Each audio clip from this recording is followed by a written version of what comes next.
All right, testing 1 2, testing 1 2.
All right, everyone, welcome back to another stream. Today, as you can see, it's going to be Castlevania II for the NES. It's been about 5.5 to 6 years since I last did a full playthrough of this game. Well, not counting my Twitch practice session the other morning that a couple of you guys probably already checked out. But yeah, on YouTube, it's been close to 6 years since I last did a playthrough. And, you know, it's one of those games I wanted to revisit. People had been asking about it for a long time, but I didn't really feel like doing another Let's Play of it because it was going to take 2 to 3 hours to go through, and anything, you know, over an hour and a half or more, I like to save for the live stream. It's just easier and a little more relaxing. So, but yeah, we're going to go through the game again. It's a pretty fun game. It's pretty, you know, it's a cryptic game when you're not familiar with it, but when you know what to do, it's actually kind of simple, especially when you compare it to similar era games like Zelda 2, for instance, which we actually did a stream of a few months back. So I don't predict this to take us that long, maybe 2 hours, maybe 2.5, especially since I already ran through it earlier this week on Twitch, so a lot of it is going to be familiar in my head, and we'll have some different strategies to apply and whatnot. So,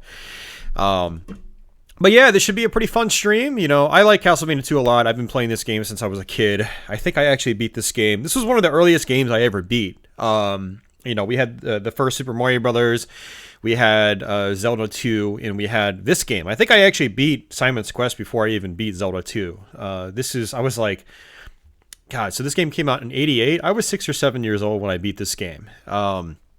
So yeah, this is a very, very early NES gaming memory for me, and so I'm definitely nostalgic about this game. But I really like the gameplay setup. You know, it's got that pre-Metroidvania sort of setup where, like, you know, they took it in sort of a non-linear direction, but, you know, it wasn't quite as involved or it wasn't quite as involved as later actual Metroidvania titles like Symphony of the Night and Order of Ecclesia and stuff like that. Dawn of Sorrow, whatever. So, but it's unique. You know, a lot of NES games in the late 80s, the sequels to popular games anyway, sometimes would deviate. So, in North America, we got Super Mario Brothers 2, which was very different from the original game. We got Zelda 2, which was very different from the original game. And we got Simon's Quest, which was very different from the original game. You know, it was an interesting time to be a young gamer, I'd say, because of that. You know, a lot of sequels that you see these days, they don't take the same kinds of risks that some sequels did back in the day. You know, like Simon's Quest here. So Simon's Quest is one of those, like, love it or hate it kind of games. So there are a lot of people that don't like it. They feel it's too cryptic. They feel it's unfair. They feel it's confusing. I never had a problem with it, to be honest with you, but when I played it growing up, we had Nintendo Power, we had word of mouth, and so, you know, your friends were always there to help you if you got stuck. Everybody, you know, with everyone's knowledge combined, we were all able to get through the game without an issue. And so we all had a lot of fun with this back in the day. I remember this being a well-regarded game growing up, but, in recent years, in the last 10 or 15 years in particular, with YouTube around, it's gotten this really negative stigma attached to it, which is kind of a shame, because I think it's still an awesome game. And it's not a linear, fully action-oriented Castlevania. There are light RPG elements. There are light adventure elements.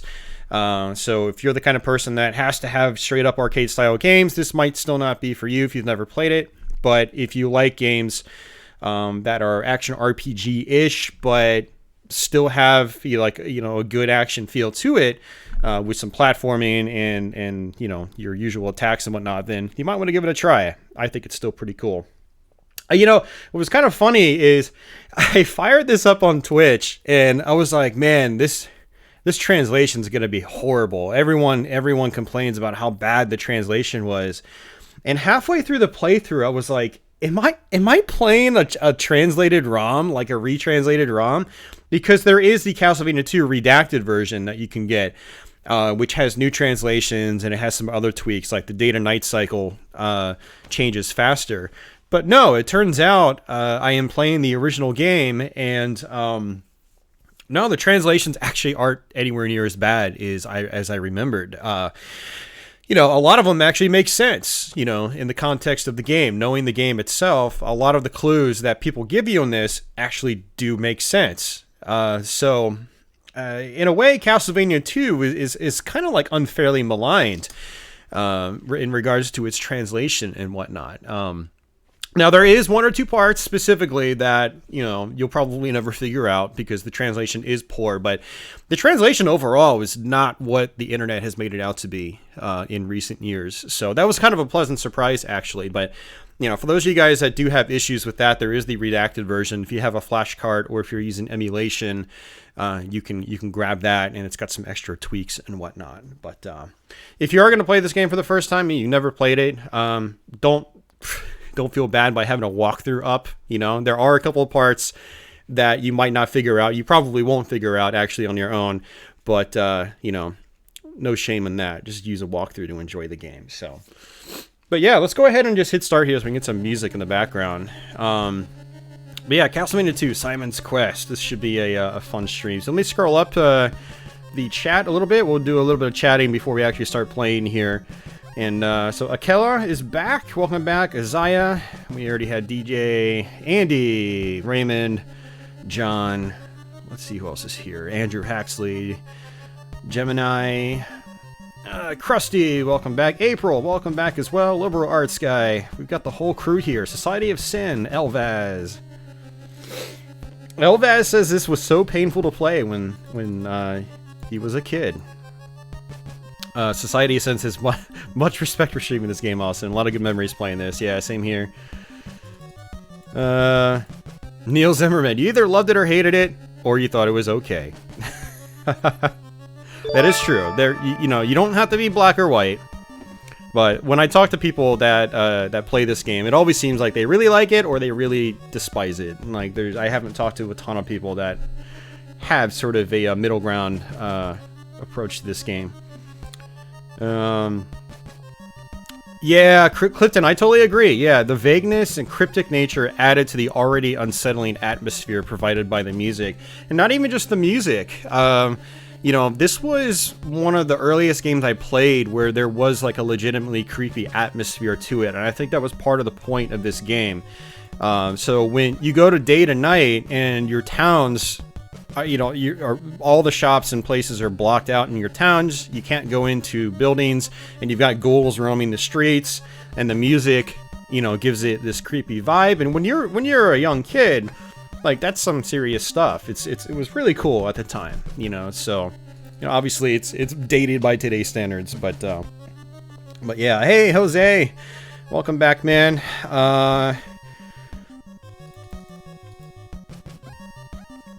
And let's see what we got here. Andy says he beat it soon after its release. Word got out that he had beaten it, and pretty soon he ended up being a gameplay counselor because I think everyone in the city who had it was calling me. Yeah, that's how it was back then. I mean, there was no internet. Not any internet as we know it today. So, yeah, I mean, word of mouth, man. If you were the guy that knew how to get through a game, everybody would come to you. So, John Evan, welcome back. And Raymond, thank you for that super chat, man. A horrible night for Simon, but not for us. Amadeus, how's it going, man? Ridley. Roy, my boy, welcome back. And, Existence. Pixel Digs, hey, welcome back. It might actually be better coming to this game for the first time nowadays, rather than at the time expecting it to be like Castlevania 1. Yeah, you know, I'm not sure how people reacted to, like, follow-ups back in the day, because, you know, I was born in '82, so by the time this game came out, I was only 6 years old. You know, I had no expectations. It was all like, video games in general were still very new to me. I was still a relatively new human being, and you know, the industry was still in its infancy. I mean, it had really only been around, by the time this game came out in North America, the industry had only been around in sort of a mainstream form for about a decade by that point. I mean, even like, I mean, when did this when did the 2600 come out? Was it 77?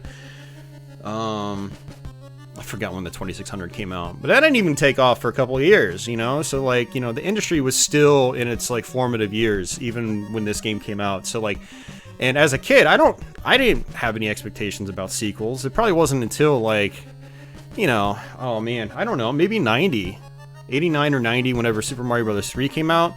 That kind of, like, really defines, like, the sequel. That was, like, the be-all, end-all. And then Mega Man 3, stuff like that was when I started, like, really honing in on sequels and having expectations regarding them. But it would have been it would be interesting to talk to people that were maybe, like, in their teens when this game came out, and they had played a lot of, you know, the original Castlevania and stuff like that, and to see what their thoughts were on the game. So, LJ and Defender did do a video on this, yeah. And it was just coincidental. Like, I wanted to play Castlevania 2, and then he uploaded that video, and I was like, huh, okay. So yeah, this has nothing to do with his video, but it was a good video. If you guys haven't checked out his channel, if you don't watch him, you should check him out. He's a great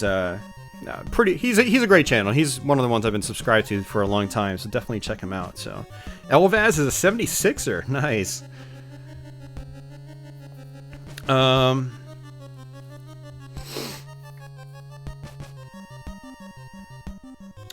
Let's see. John says he was born in mid-1980. Barefoot Golem. Looks forward to this one. Nice.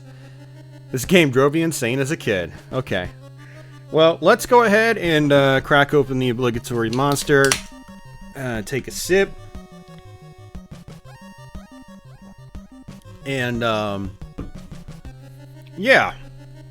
So, Clifton says, I understand why they did it, but I think I would have preferred it that way. How you unlock different endings instead of the amount of time. Oh, I see. One thing that you wish this game had done differently was how you unlock different endings. Instead of the amount of time, I wish it would have been based on completion percentage. Yeah. Well, the thing about, yeah, completion percentage is it's really easy to get everything in the game. Well, when you know how to get everything in the game, it's really easy. As a kid, I actually missed a few items. Like, I didn't know how to get the second dagger. I actually... The one time I called up Nintendo Power's game counselors, and it was like a 1-900 number. I had to talk my dad into letting me call it. I called them up to figure out how to get that dagger, and it was kind of like, it was kind of an interesting experience. Like, they actually told me where it was, but I don't know, it felt weird. And I felt kind of dumb too. Like, after they told me how to get it, you have to drop garlic in front of, like, the hands in the first graveyard. And then a guy will appear and he'll give you a dagger. It's the same flavor as always, Raymond. It's just the Monster Zero Energy, or Zero Ultra.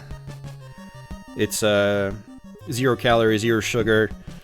It's the gray and white can. That's the one I always drink. Although I'm probably not going to be drinking many more of these in the near future, because I'm going to have to start cutting back on my spending habits. And these things aren't cheap. So I probably drop like 20 bucks a month on these things, maybe more. Actually, probably more. I think like a 10-pack is like 25 bucks. It's not cheap, so. But, But yeah, the thing, so for those of you guys that have never played this before, or for those of you guys that haven't played it in a while, this game has 3 different endings, and the endings are given to you based on how quickly you get through the game. So the game has day and night cycles, and when you go from day to night, then back to day, that's a full day. And there is an in-game timer that tells you what hour of the day you're on, so you've got 24 hours. And when that cycles through 7 times, you forfeited the best ending. Because you only have 7 days to get the best ending. And then it's like 7 to, I don't know what it was, 12, 13, 14, 15, something like that. You'll get the second ending. And then any longer than that, you'll get the third ending. And honestly, I think they're all kind of bad endings. Like, this game is kind of, this game is kind of a buzzkill in a lot of ways. But I like it like that, kind of. Actually, so, but, hey, Mike, welcome back, man. Someone says something about Jaws. Josh Fry says, Jaws is a good LJN game. It's simple, but I don't get the hate. Yeah, I don't mind Jaws either. I mean, I don't think it's a great game, because it seems like it just gets super repetitious, but it seems like it's well made for what it is. I actually fired it up on stream a couple years ago on my Twitch channel and put some time into it. It seemed fine to me. So not phenomenal or anything. It's not like I'd call it a AAA title, but I think it's a solid game. I don't really get the hate for it either. So, but yeah. So, all right, take care, Andy. Yeah. So let's go ahead and do the old Patreon shoutouts and whatnot. So, thanks to everyone that is supporting my channel via places like Patreon. Also, a big shout out to Violator 2012. He was an early backer, and he actually came back this week. So thank you, sir, for rebacking my channel. Much appreciated.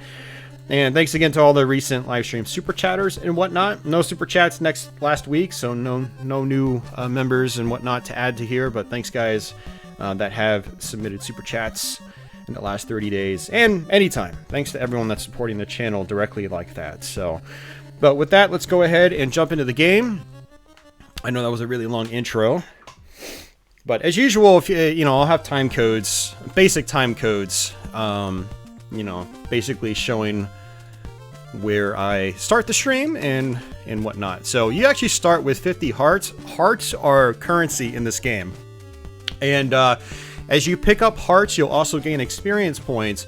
And for every certain amount of experience points you get, you will level up. So your health bar will get larger, and I guess your defense will also go up too. Enemies seem like they start doing less damage to you the higher level you are.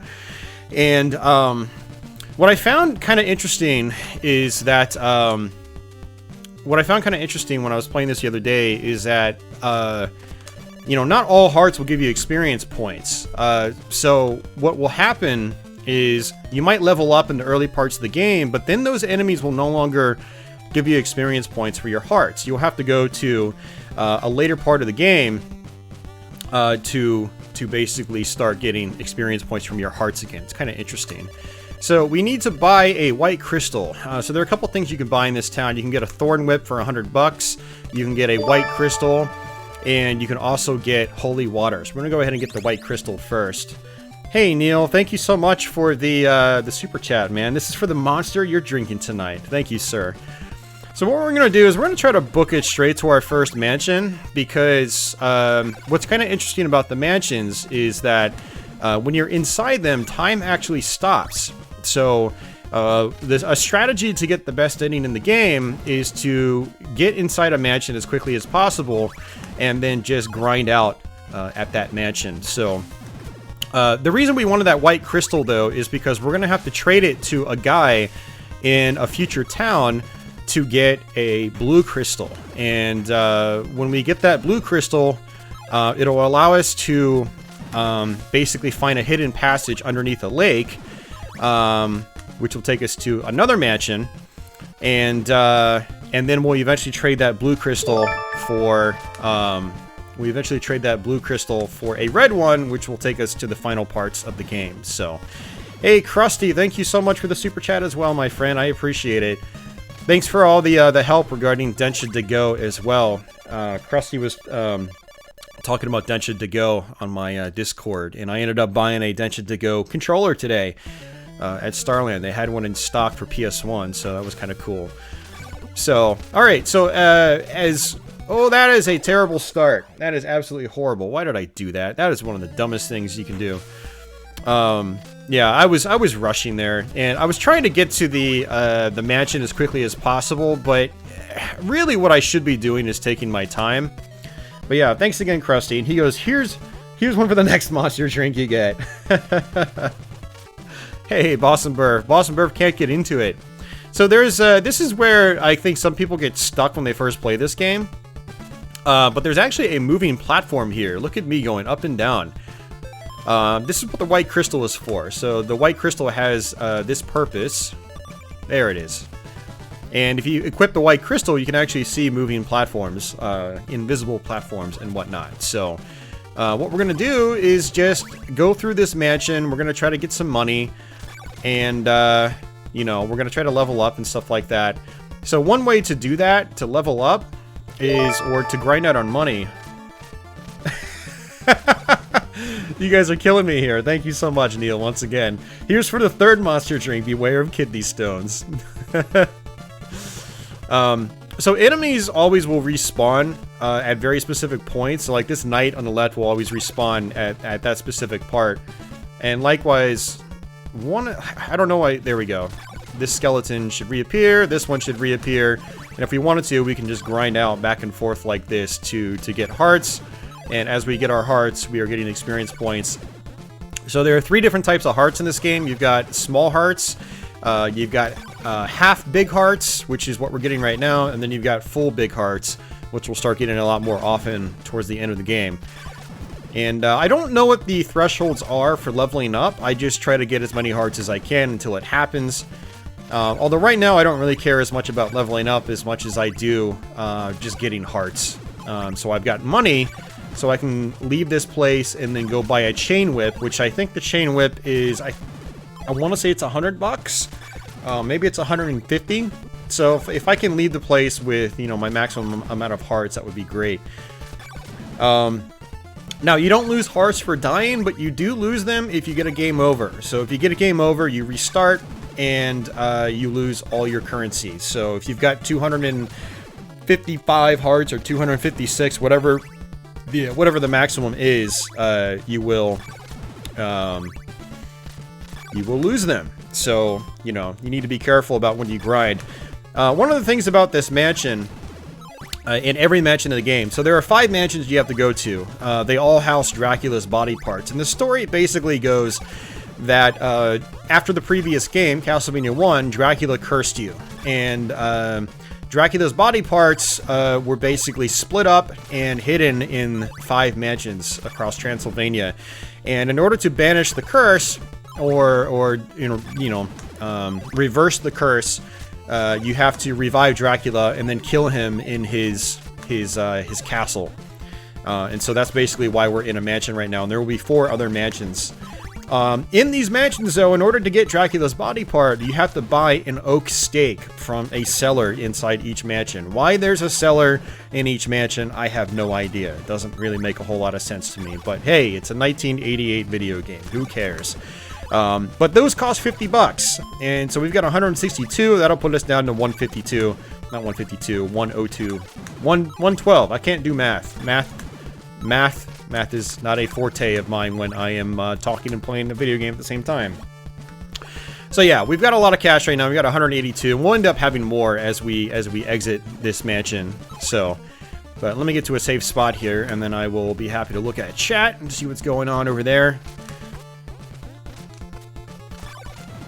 So, normally when I play this game, what I do is, I'll actually grind out hearts in the first town, and to make my life easier in the first, the first mansion and the lead up to it, is I'll buy the Thorn Whip, which is available in the first town. Again, that's 100 or 150 or something like that, and it's got slightly longer reach. It's definitely more powerful. And, if you're not worried about trying to get the best ending, I'd say that's definitely the best way to go. Spend some extra time grinding out, spend some extra time getting that Thorn Whip, and it'll definitely make life easier in the early parts of the game. Also, when you grind out in the early parts of the game, you'll end up getting enough money to buy holy water as well. So you can actually leave that first town after the first day, pretty much with all the items from that town, which is good. It makes life a lot easier. But I was thinking to myself, like, you know, I should probably try to get the best ending on this playthrough if I can. If I can. I don't think it's going to happen, to be honest with you. I really don't think it's going to happen. Especially since we died. Oh, holy crap, man, you guys are showering me with super chats these days, or today. So thank you so much for that. Amadeus says, here's for the Painkiller Hell Wars video. I watched at work today. Oh, hell yeah, man. That was a stream from, like, you know, man, I can't even remember when I did that stream. It was either before October or after October. I don't remember which. Oh, that was a long stream, man. Man. That stream definitely took it out of me. So thank you, Amadeus, for that. And, hey, Roy, my boy. Here's for the sorry, I said 40th monster. Here's for the 4th monster. Thank you, sir.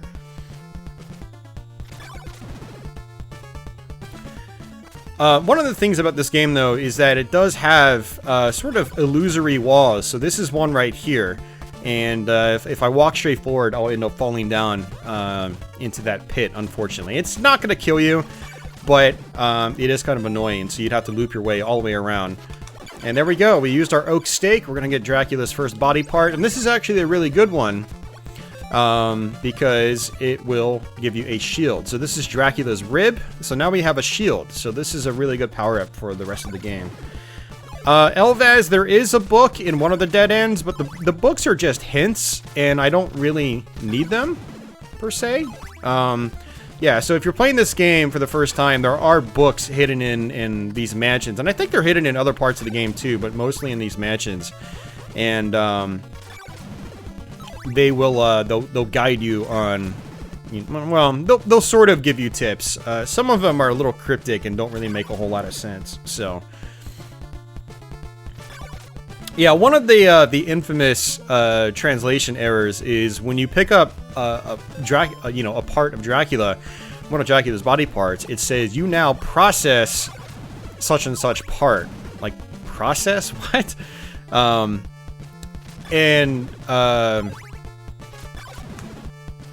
Yeah, so it's kind of a weird mistranslation, but later on in the game, it's actually translated properly. It's weird. I don't know why they messed up that one specific part. So, hey Wayne, welcome back, man. Good to see you, dude. I don't think I saw you at all this week on Twitch. Yeah, it's supposed to say you possess Dracula's rib or Dracula's eye or whatever the part is. Later on in the game, you'll pick up an item and it'll say you now possess this item. But for all the Dracula parts, it says you process such and such item, which is kind of interesting. Oh, Clifton is playing Castlevania II while watching as well. That's awesome, dude. Hell yeah. We'll see who can beat the game first. Although I think you probably, I probably got a head start, I'm guessing.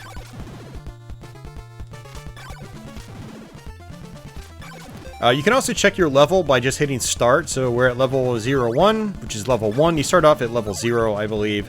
So, you know, we've leveled up once. One of the nice things about leveling up is that, you know, when you level up, you get all of your health back. Your health bar is extended in a lot of cases, but you also get the health back. We're not going to level up anytime soon, though, because, like I said, none of these hearts are giving us experience points now.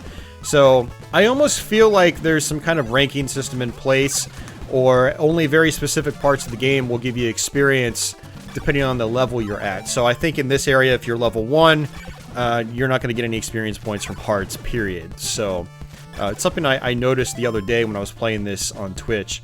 So, we're maxed out on hearts, so we're going to go ahead and leave the mansion.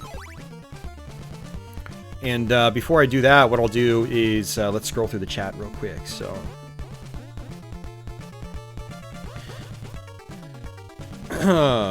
Now we have to fund his treatment for stones. Oh god.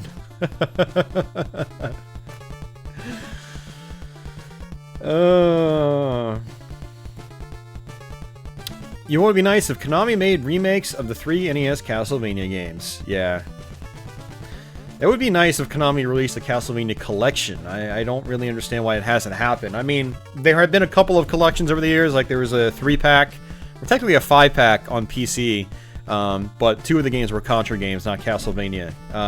So that was interesting. And then there was, you know, the recent Castlevania Requiem on PS4, but I'm actually really surprised that, well, then there's also Dracula X Chronicles on PSP. That technically had 3 games on it. I'm really surprised Konami hasn't bothered with like just one huge compilation. That just seems like that would be printing money. I'd buy it right away. So, Andres, welcome back. Welcome. Actually, I don't even know if you've been here before, but welcome to the stream.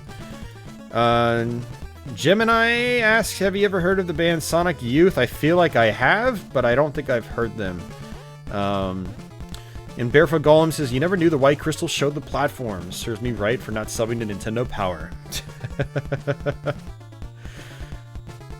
How long are you live streaming? I'm live streaming as long as it takes to beat this game, which is a couple hours. So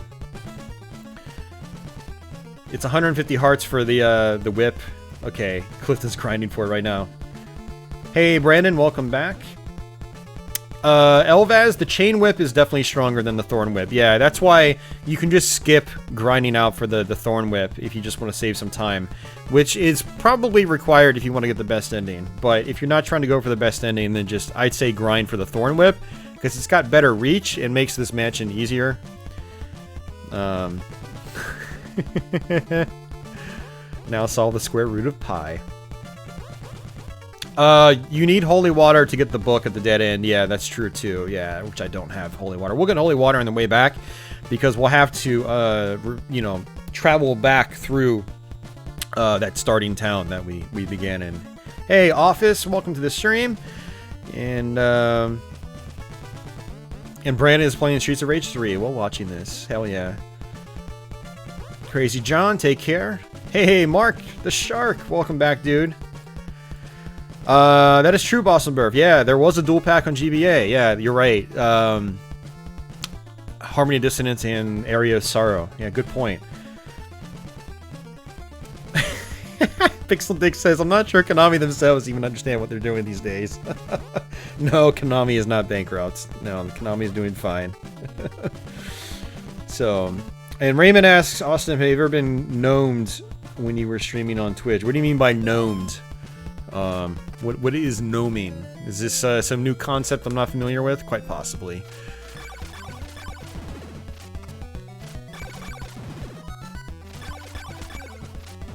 Yeah, so since it's nighttime, everyone's got higher defense and whatnot, and I've got basically my stock vampire killer whip. Although it looks like we are getting experience from these guys, which is nice, so that's good. So at least we can try to work towards another level up. And that heart's going to disappear. I'm not going to worry about that. Hearts do disappear. Liberal Arts guy with his awful ports of id Software games. I don't know how you can get into that stuff, man. But more power to you, I suppose.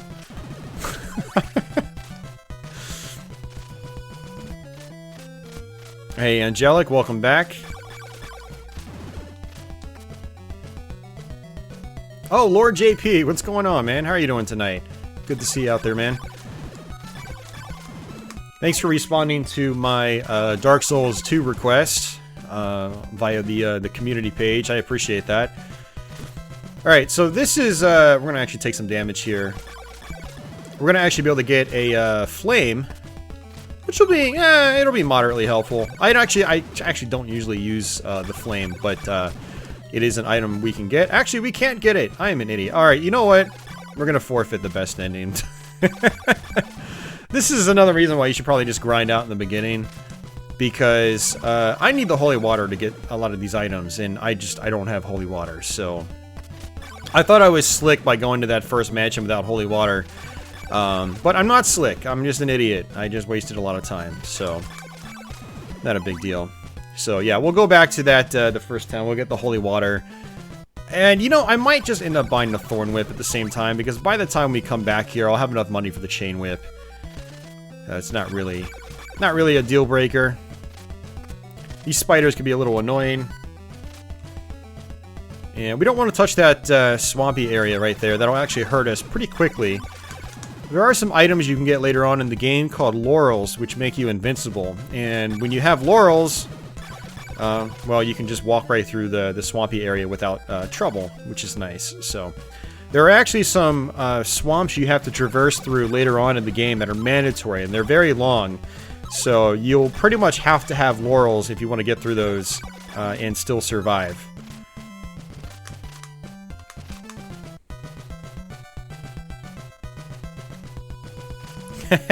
DJ says, no sweat, it's a game, let's have fun. What are you talking about, DJ? This isn't Dark Souls? I'm not playing Dark Souls right now? Whew. Thank God I'm not playing Dark Souls. I just realized I'm not playing Dark Souls, guys. I can relax. I can relax for a change. I've been playing a lot of Dark Souls 2 this last week and a half. It's been one of the more frustrating experiences I've experienced in a little while. So... but we're going to do a YouTube stream of that sometime in the very near future.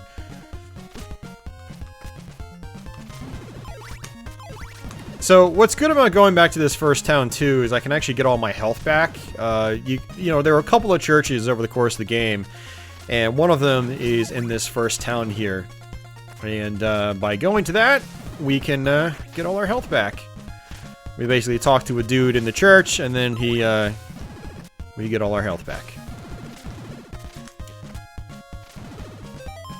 Yeah, and we're maxed out on hearts right now, so there's no point in me even picking up any hearts. And these hearts aren't giving me any experience points at all, so it's not even worth grabbing them. Yeah, we're not getting anything for these, so... but yeah, so we'll buy holy water. I think I'm going to go ahead and just get the thorn whip anyway, just to make my life easier. And also, it'll allow you guys to see the thorn whip, which is nice. So it also looks like it's 10 in the morning, so we've got quite a bit of time before it turns to nighttime again, so that's good. Clifton says Dark Souls 2 is probably the most frustrating of the 3 games. Yeah, that's what some people have told me. And some people... From what I played so far, it definitely seems like it's the most frustrating of the 3 actual Dark Souls games. But for all the wrong reasons. Like, the boss fights are actually really easy in Dark Souls 2, except for a couple of the DLC bosses. But everything in the main game itself is pretty much a cakewalk, surprisingly. And, but yeah, there are a lot of other weird design choices in Dark Souls 2 that make it, I think, tougher at specific points in the game. So now I need to find the thorn whip guy. And we'll go ahead and just buy the thorn whip. Am I getting the flame whip in this run? Who doesn't get the flame whip in any run? Why would you miss the flame whip? The flame whip is the best weapon in the game. Yeah, we're going to get every item in this playthrough, so you guys will see everything. You'll see all the items, you'll see all the whips. Buy a thorn whip. Yes. Why, thank you. And so yeah, now you'll notice that our whip is actually a little bit longer now. It'll do a little more damage. I think it does about twice the damage of your stock whip, so it's a good upgrade. But it's still a pretty pathetic whip in the long... you know, the grand scheme of things. Alright, so now we're going to work our way back, and then I'll have an excuse to pick up actual hearts now. So, we've got all of our health back.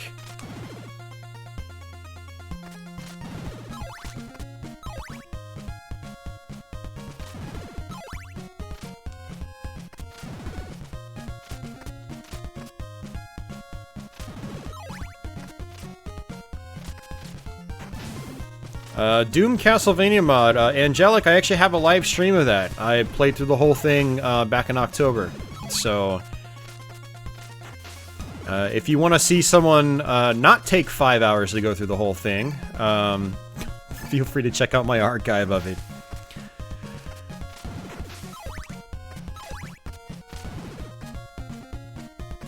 Barefoot Golem says Dark Souls 2 is the most fun in the series. Yeah, Dark Souls 2 is a very divisive game. Some people really don't like it. Others say it's the greatest thing since sliced bread. Which is a pretty glowing review, because I mean sliced bread is pretty amazing. It doesn't really get a whole lot better than that.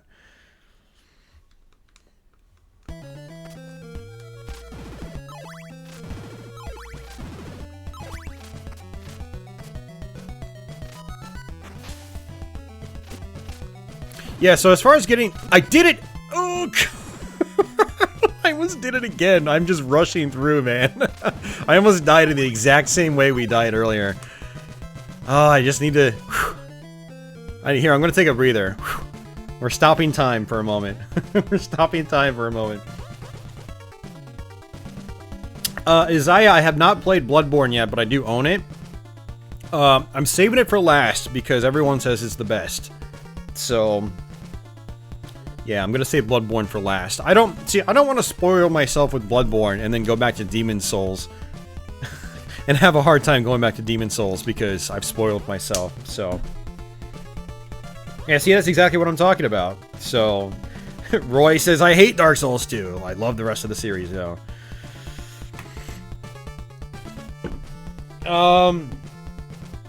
Hold on a second, Angelic. Let's see. What a horrible night to be playing Saturn Doom. Let's see. Castlevania, Simon.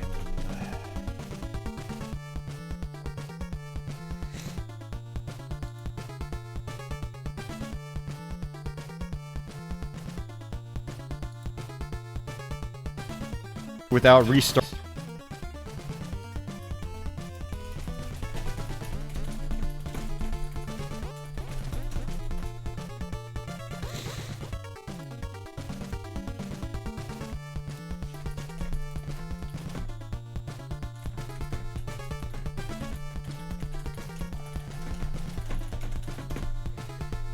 Yeah, so I just posted a link in the chat to my Simon's Destiny archive. In the description of that video, I have links to where to get the mod and whatnot to actually be able to play that. So, there's your Castle Doomia. Absolutely.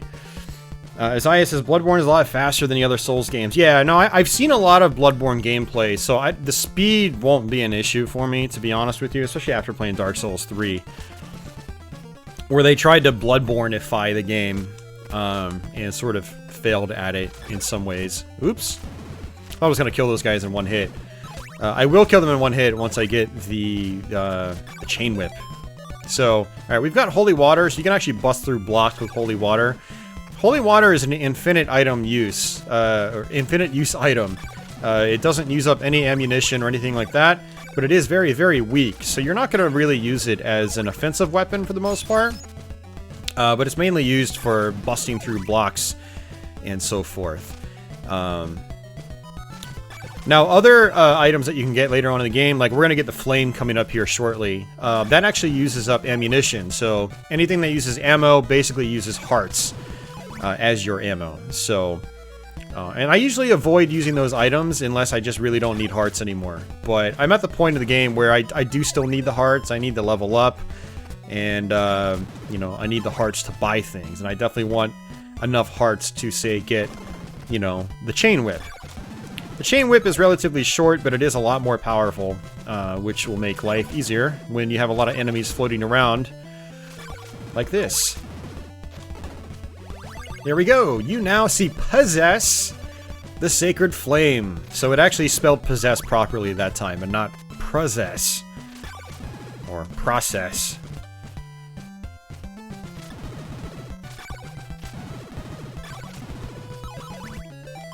Do our 93 experience points.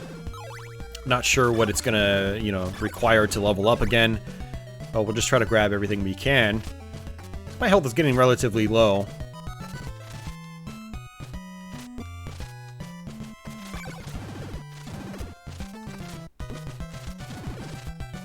You know what? Okay. I'm gonna do this. We're gonna grind out until hopefully I level up. And we'll see what happens here. My health is getting dangerously low now. And I don't want to die again. Uh-oh. This is terrible. This isn't even hard. It's not even hard. It's not like we're playing the first Castlevania. But I digress.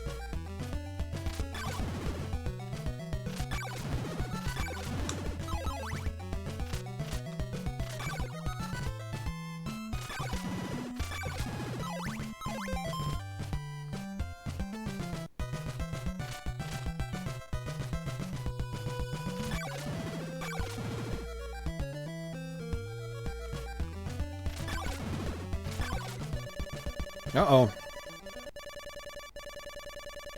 Raymond wants to play a Dark Souls game that's just too expensive for you at this point. What do you mean by expensive, Raymond? Do you not have, like an Xbox 360 or something like that? Or a PS3? Okay, they're still giving me experience. That's good. Because the original version of Dark Souls on those platforms should be really cheap now that the remaster is available on more modern systems. I mean, same with Dark Souls 2. Dark Souls 2, the original version, is pretty cheap. I think it's like 10 bucks.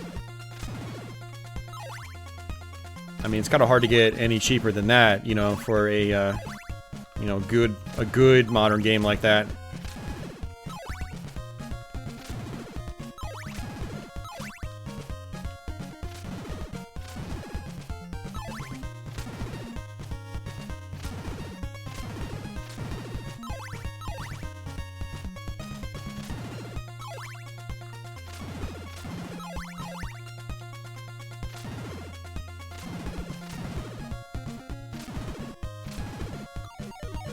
There we go.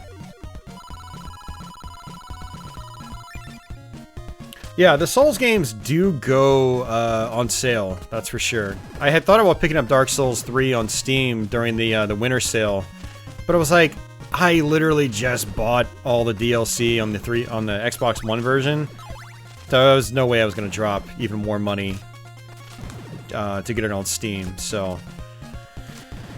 Yeah, and it went on sale on Steam like a week after I bought all the DLC on Xbox One. I was kind of annoyed, actually, because I would have rather had it on PC. You know, I can pretty much use the same controller, but it would have been 60 frames a second on PC, as opposed to 30 on console.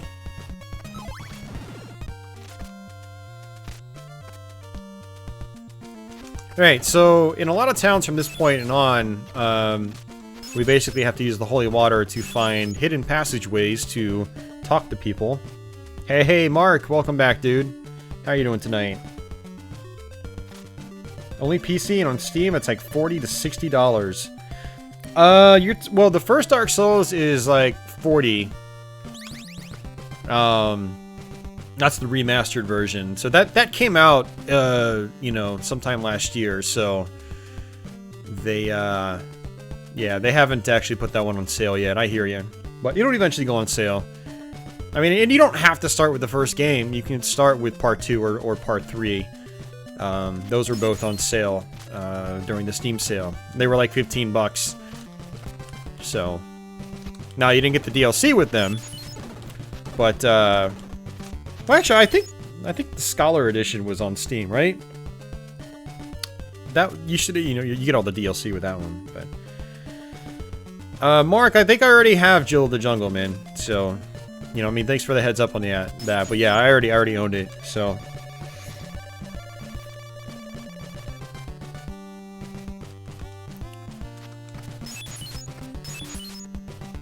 why do all the merchant people look like the Grim Reaper? Have no idea. Well, it's great to have you, Mark. Mark, this is Mark Habener in the chat. Him and his brother owned so many NES games when they came out. This was one of them. And their house is actually where I first played this game. And first beat this game. And we would play this game so much that I actually had the password to the final part of the game memorized as a kid. And one really fun early memory growing up was going to my mom's uncle's place in Pittsburgh, Pennsylvania. He had an NES, and he had a lot of the great games that were out at the time, including Castlevania II. And we went up there, and I was able to type in the password to the final area and beat the game in front of him without having to see a guide or anything. I had it memorized. So, all right. So we got laurels. Yeah, this is fine. We're gonna buy some more laurels. We're gonna need as many as we can get. Unfortunately, you can only carry 4 at first. But later on in the game, you'll actually get a silk bag, which will basically let you double the amount of laurels and garlic that you can carry.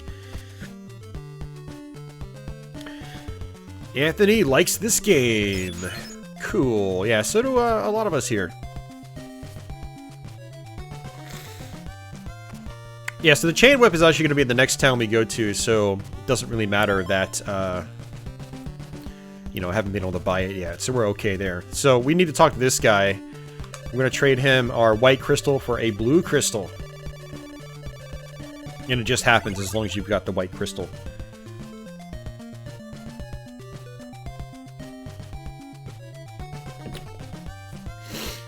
Have you beaten Dracula without using the flame or the golden dagger? Yeah. I mean, Dracula is super easy. You can just sit over to the left-hand side of the screen and just attack him.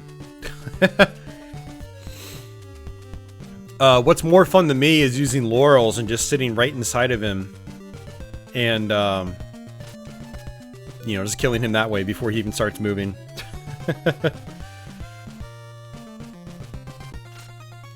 Yeah, I don't think the day-night transition is a problem in this game, though. I don't think that was a problem that needed fixing.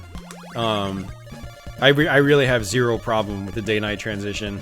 I think it helps for the overall, like, feeling, like, the feeling the game's trying to convey.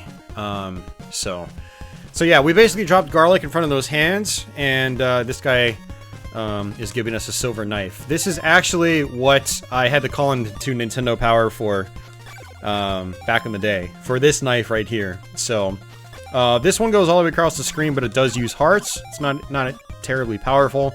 There is a better dagger later on in the game that you get, but we don't have that right now. So, all right. So what a horrible night to have a curse.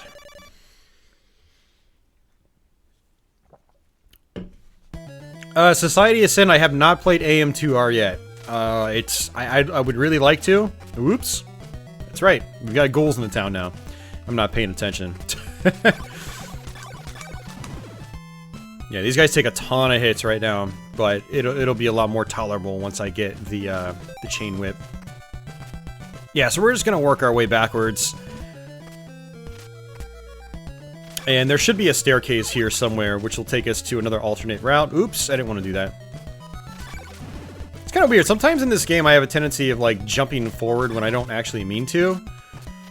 And it's something I've really only been doing on this game. I don't do it on any other NES game. I don't know what it is about this game. It's probably I've just fat thumbs, man. Like, I think my accuracy on my NES controllers has gotten worse as I've gotten older. And my thumbs have gotten fatter. I'm gonna blame fat thumbs. Alright, so we're gonna come down this way.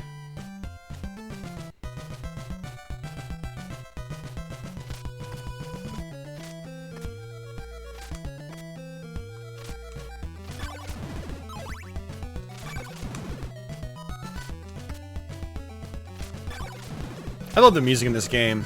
It just fits very well for the theme and the places you're at. It's so good.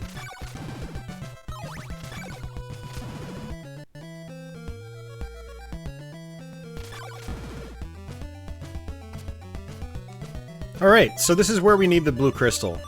So we basically equip the blue crystal, we duck here, and then it'll make the screen go down like so, and now you can go into the water without dying. And this is how we get to our next mansion. And here we go.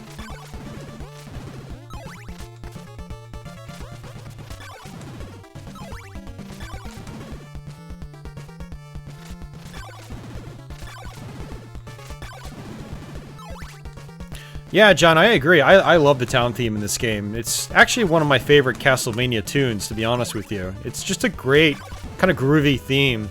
That's pretty chill. And it just fits the theme of, you know, the kind of area you're in very well. At least to me it does. So. Now the mansion music gets a little repetitive because the mansions can overstay their welcome a little bit. I don't think they're as big of a deal as I used to think they were. Back in the day, I used to dread the mansions, but when you know exactly where to go, they're actually, you know, you can get in and out pretty quickly. But what I'm doing here is just trying to get some more hearts. Because again, we are going to have to buy an oak steak. You know, I should probably not worry about it because, hey, Fatty, thank you for the super chat. I appreciate it. This game sucks, says AVGN. Alright, make sure you got holy water. So one thing you can do in the mansions now is you can also just use holy water everywhere to check for, you know, like illusory floors that you'll fall through.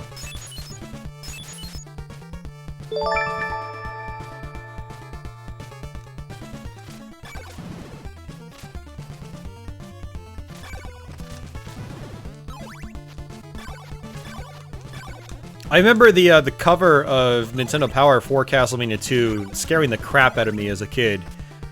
It was pretty awesome. Pretty awesome.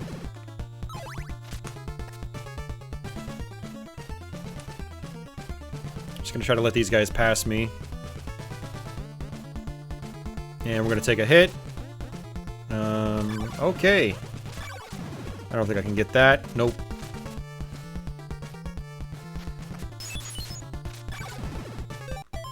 Let's go ahead and actually make sure that I've got my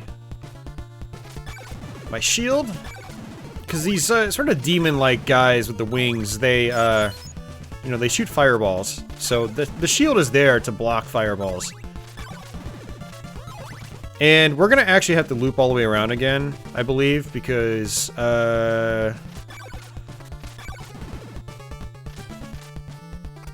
no, I think we're fine. I think we actually get the stake on the next area. I don't know, we'll see.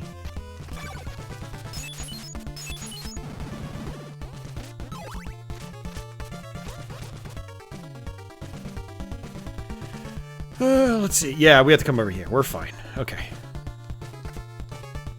So we need to actually come down this way. I actually came down here the other day, and I was on the top route, and I didn't see the merchant down below.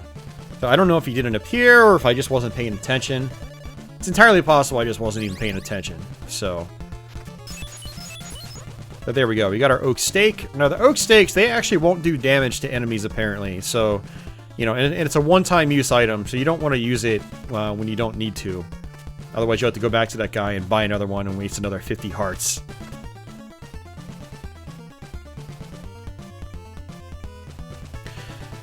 Yeah, James likes a lot of the games that he bashes for, you know, his AVGN show. You know, it's just, kind of, you know, should be common sense now, to be honest. I mean, it's not, you know... Yeah, I mean, it's a show. AVGN is a show. It's a character, so...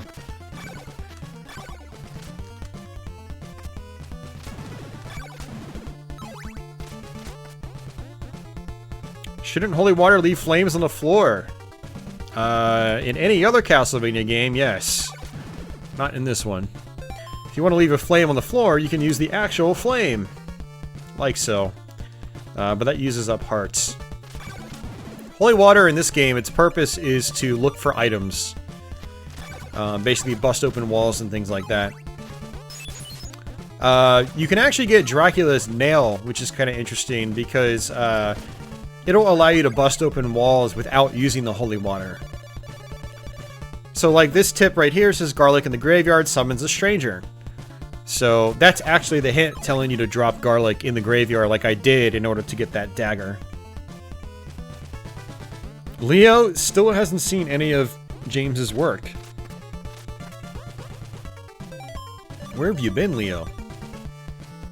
No, I'm just kidding, man. I actually, I didn't start watching any of James's stuff until... Oh, probably about 5 years ago? 6 years ago? I mean, he had been doing it for like 7 or 8 years by that point before I even started watching any of his stuff. What got me onto his stuff wasn't AVGN or whatnot. I always kind of avoided that, and I always kind of avoid a lot of like sort of things that like kind of hit like, you know, pop culture, mainstream areas of the things that like I'm into. Like, you know, on YouTube, I don't really watch channels that are super huge or anything like that.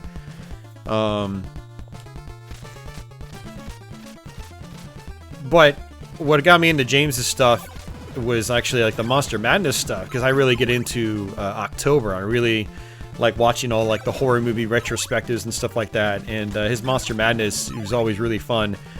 And then from that, I ended up, you know, following his stuff mainly for like his movie critiques and stuff like that, because he's obviously a very knowledgeable film buff, and so that's really cool to me.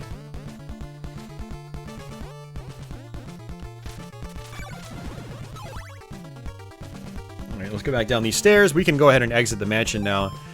And we're still not getting any experience points, so I do need to play relatively safe if I don't want to die. I don't think the next town we go to has a church in it.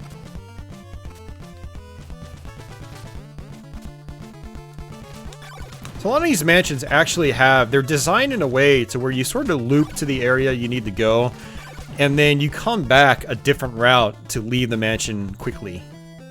So the mansions are actually, like, decently designed in that regard, which is nice.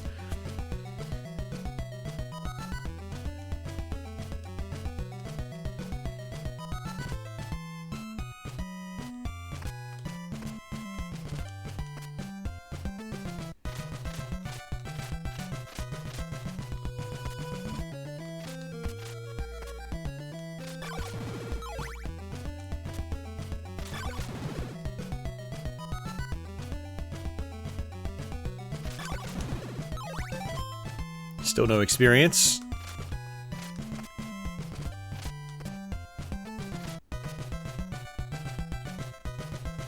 Alright, so we've pretty much done everything we can on this far right-hand part of the game. So now we're going to work our way back to the left.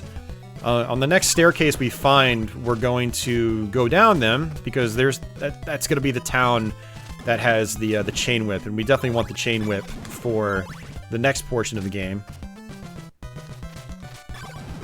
So I'd say we're not quite halfway through the game, but we're gonna make our way to the third mansion. So we're getting close to the halfway point in the game. This game actually isn't that long. If you know what you're doing, you know, you can beat it in about 2 hours. You know, if you're trying to get 100% and whatnot, and just get through the game.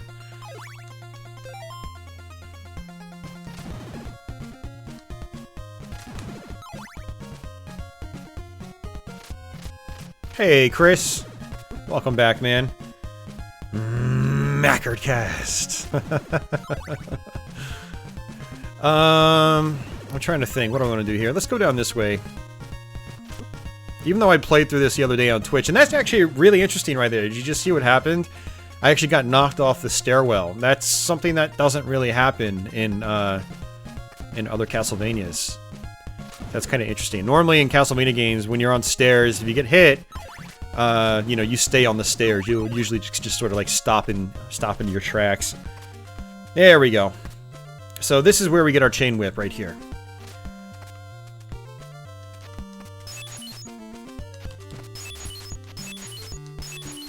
Where is it? There we go.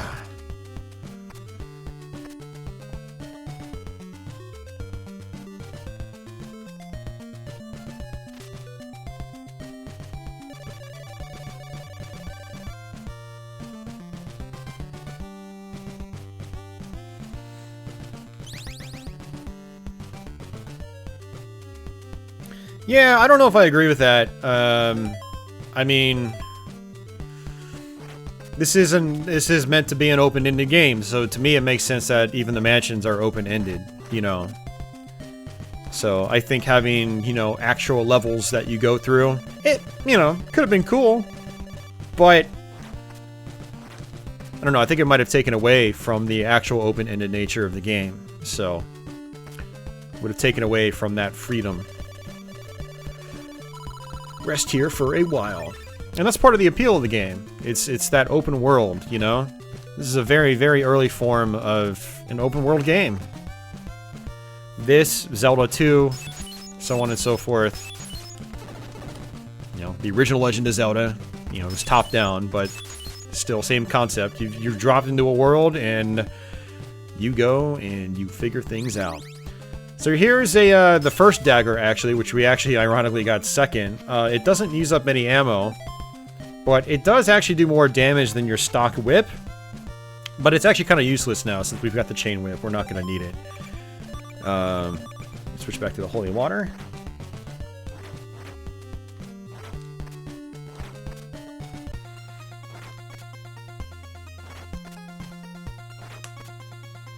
Alright, so we're pretty much done entirely with the right-hand side of the game. So the main town you start in is kind of like the mid... It's sort of like in the middle of the overall map of Castlevania II, in a way. So when you start, you want to go right, you want to do everything to the right, and then you'll have the necessary items to handle everything on the left. And so we're going to be working our way back to the left. Oops.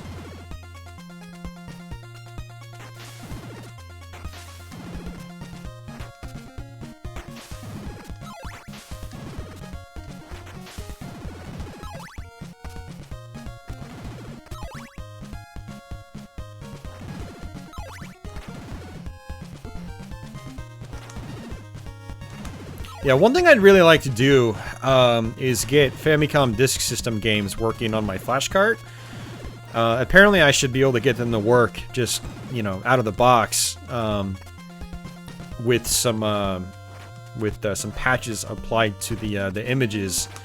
So I'm going to try to look into that sometime soon, and when that happens I might consider doing yet another stream of the game.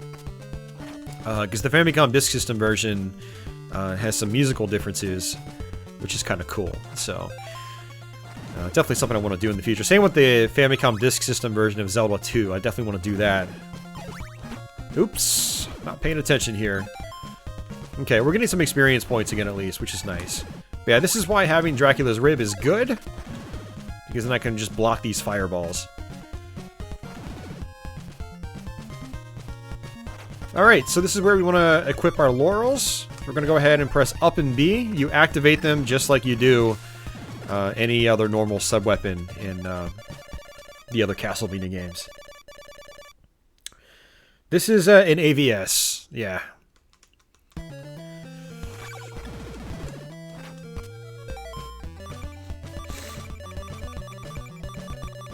Okay, so what we're going to do is actually equip Dracula's heart. And if we equip Dracula's heart and we talk to the ferryman, he says, "Let me show you the way." So there are two ways he can take you. By having Dracula's heart equipped, he'll take you to the way you need to go to find the third mansion. So this is where things get a little confusing. I actually played through this whole game the other day and completely forgot about this. What we're going to do here is actually walk all the way over to the left because there's an item we can get as well. Now this is a little tricky here. These platforms here, you have to jump on them as they go up. So notice that you'll jump higher as they go up. So this is a little awkward.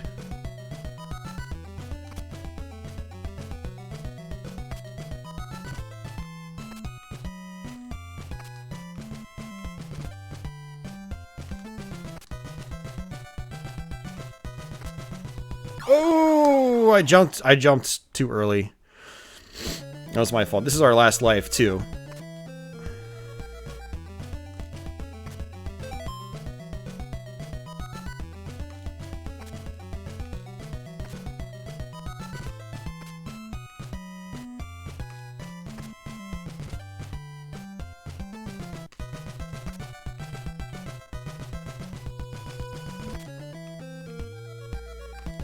There we go. Yeah, that's actually probably the most frustrating platforming section of the game. There's another one like that later on, but it's not as bad as that one is. That one has, you know, really tight precision platforming, unfortunately. So, now you can pretty much game over and continue as many times as you want in this game, but, you know, you do lose time and whatnot, and you do lose all your hearts when you get a game over. So, you know, if you've been grinding out on hearts, and you get a game over, well, you're going to be grinding out on those hearts all over again. So, you know, that'll set you back. But we wanted to come over here to talk to this guy. He basically gives us a diamond. And the diamond is a reflect weapon, which actually made a return in Symphony of the Night, which is kind of cool. And it does moderate damage. It's decent. Wow, that dude's taking a lot of health away. Sometimes it'll actually get stuck inside enemies, and it'll do, you know, it'll do multiple hits basically, which is kind of cool. It doesn't happen that often, it seems, but it can happen. Oops. Let's run this way.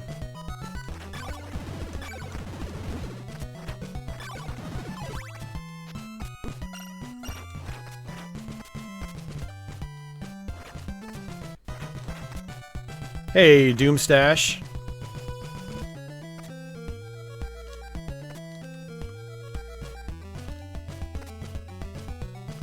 So you need to jump, like, before these blocks get to their you know, the highest position.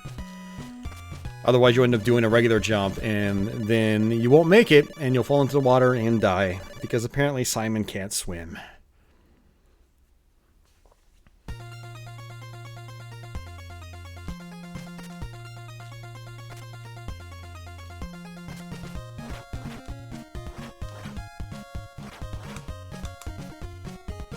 Alright, mansion time. Alright, let's see what we got here. Can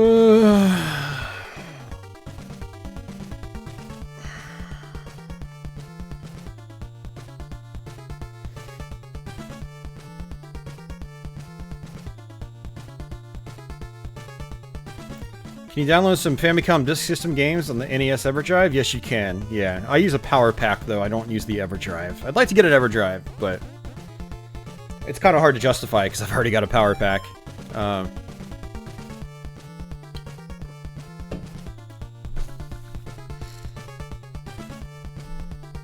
You know, it's really a pretty decent night to have a curse.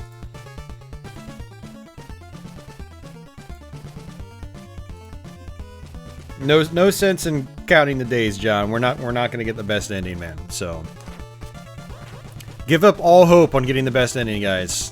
If you're thinking I'm gonna get best ending, it's not gonna happen. We've still got quite a ways to go, so it's not happening. Yeah, good turnout tonight. So thanks to everyone that has tuned in. I appreciate it. Hope you guys are enjoying some Castlevania II.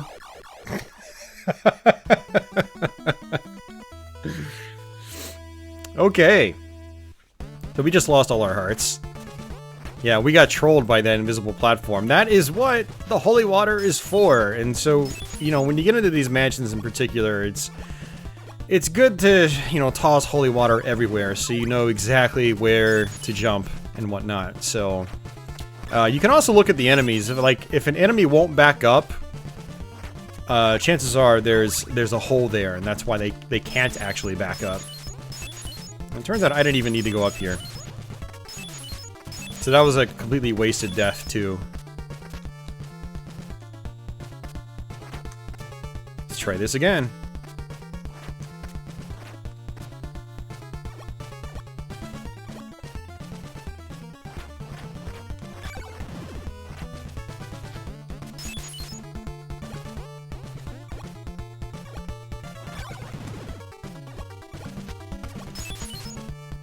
There is only 2 more days for the best ending, yeah, which is why I said we're not going to get the best ending. So, we're going to end up getting the middle ending.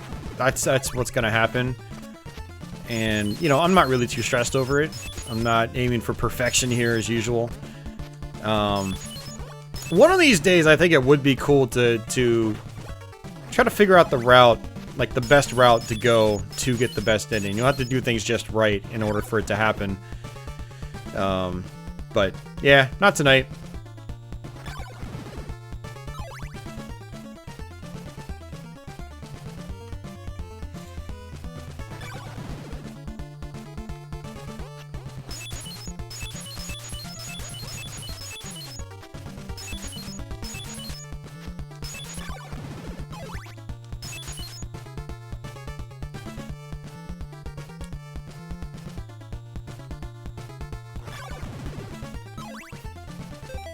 Now, I do actually, you know, what sucks about dying there is I do have to actually grind out on enemies now in order to buy the oak steak. So, you know, I might as well do that. I could probably just grind out on this skeleton over and over. Actually, these guys up here, they're worth a lot more. They get big hearts.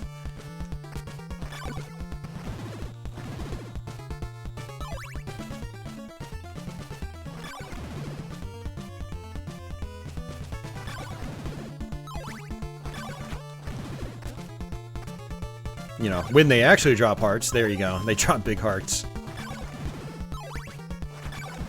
Alright, I don't think the merchant is this way, but I'm gonna go ahead and...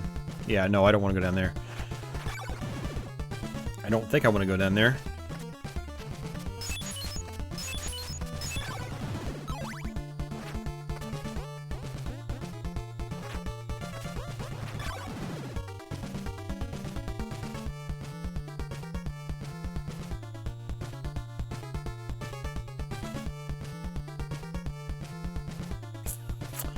See, this is kind of trollish right here, because I'll get knocked off the stairs. Okay, good, I got knocked that way. I think the last time I came down here, I got knocked into those spikes, and here's another hint, too. Wait for a soul with a red crystal on Deborah Cliff. So, this is misleading. Wait for a soul. But basically, if you take the red crystal that you'll get, and when you get to the cliffside and you duck, a tornado will come by and basically pick you up, and you'll ascend the cliff. And I'll sort of talk more about that as we get to it. Yeah, here's the merchant. Okay, we're fine. Well, yes, I would like to invest in an oak stake. I like oak quite a bit. All my chairs and tables are made out of oak. Alright, so we're actually, we're gonna fight Death on this mansion as well, I believe. And when we fight Death and defeat him, he'll actually give us the best Dagger in the game, which uses up 2 hearts per use, I believe. But it's actually kind of cool. It'll explode on the enemies and sort of leave fire behind and do extra damage. It's actually really powerful. So here we go. Here's Death.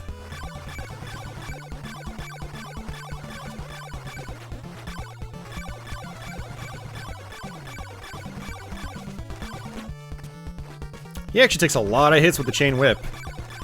Every time I get to Death, I normally have the Morning Star, which is the next whip level up. Alright, so yeah, we got the Golden Dagger.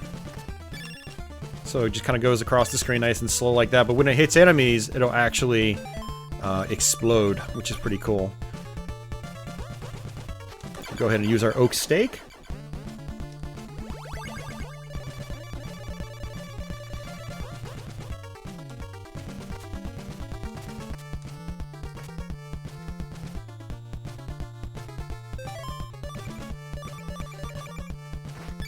And what's actually kind of funny about these bosses is that they come back.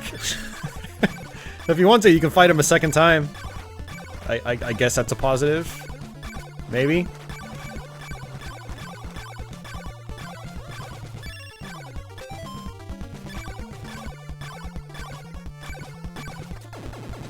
There we go. Not that it really mattered that much, but... The man with the golden knife. That's right, John. Alright, so we're gonna go ahead and just leave the place now. And we've got 57 experience points. It'll be a while before we level up again. But now that we've done the mansion, we can actually go ahead and exit and go back across the river to the ferryman, or via the ferryman. And actually, I'm kind of interested to see if we can actually bash through any of these blocks. I don't think we can. Oh wait, my bad. We don't have the Dracula's nail. Sorry, I was thinking we got Dracula's nail here. We got Dracula's eyeball. Dracula's eyeball apparently allows you to see through like illusory walls. I'm not sure how that operates, but what I'll do is I'll test it out on the illusory floor early on in this mansion. Yeah, so I actually, you know, when I last played through this on Twitch the other day, I skipped this mansion because I totally forgot how to get here, and I ended up coming here last, and I had the flame whip by the time I got here, and that might actually be like the recommendable way to do things, because it's kind of some trollish level design on this dungeon. You know, enemies just sort of gang up on you like this. You know, they get really close to you, and it's kind of frustrating, and you know, if you save it for last, then, you know, your health bar is larger, you know, your defense is probably better, you've got a much more powerful whip that's longer. Whereas right now, I've just got my chain whip, and that's it, so. Okay, could you move back, please?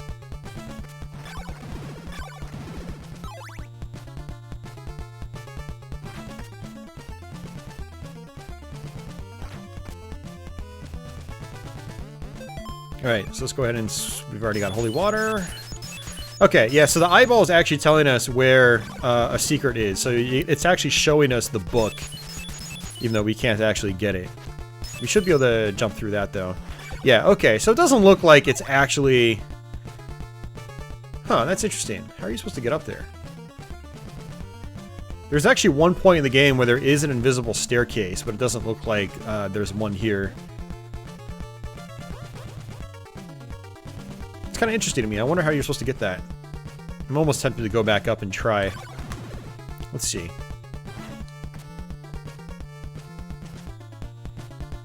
Yeah, so the eyeball just shows you items and walls, I guess. It doesn't show you where the illusory walls are, unfortunately. That would be really cool if it showed you... if, like... It would be really cool if, like, the, you know, the floors you could slip through would just disappear, you know, when you had the eyeball equipped. That would be nice. It doesn't seem like it works that way.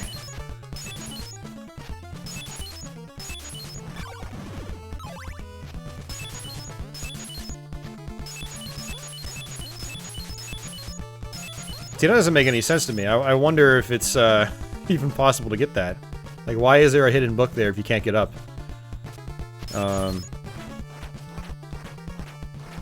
It's kind of weird. It's very weird, actually.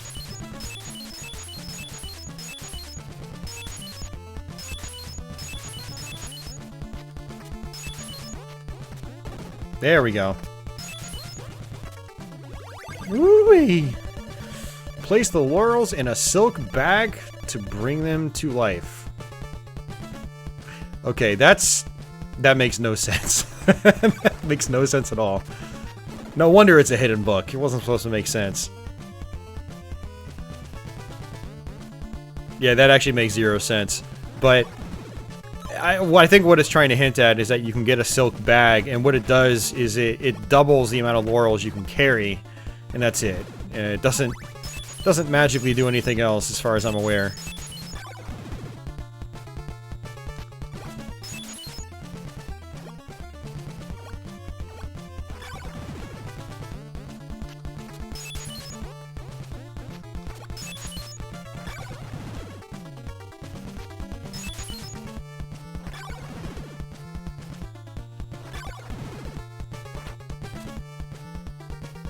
Alright, on the way out. This is the last stretch.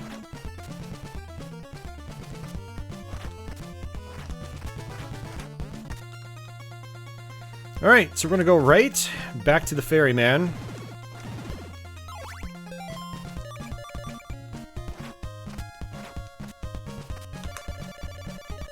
And he's gonna basically take us back to, you know, where we came from. And what you can do here is actually just sit on the ferryman. You don't have to actually get off and then come back. He doesn't stop. He just keeps going. And then, since we're no longer, you know, we've no longer got the heart equipped, we're going to go to the other route that we need to do. So this is going to be, like, sort of the last third of the game, basically. And unfortunately, I need to grind out because I need to be able to buy the Morning Star. This guy also will give us the red crystal. He's gonna take the blue crystal. Apparently he wants to dive into some water on the other side of the world. Fortunately for us, that allows us to ride the tornado to get to the last part of the game. Bought any new games the last couple of weeks?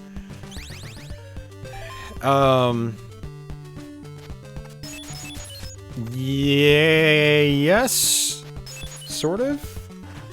I did something really dumb today. I went to Starland to buy a Duncha De Go controller, which is that train game. specifically the PS1 version.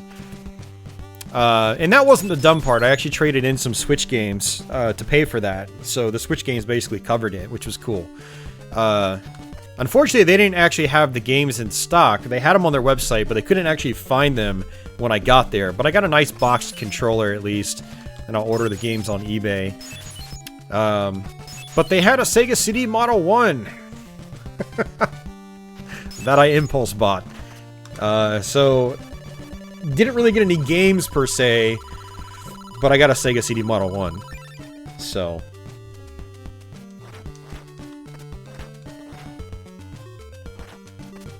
and that was today. Although I did actually buy Flashback on Sega CD, which was another bad impulse purchase, but whatever. You only live once, right?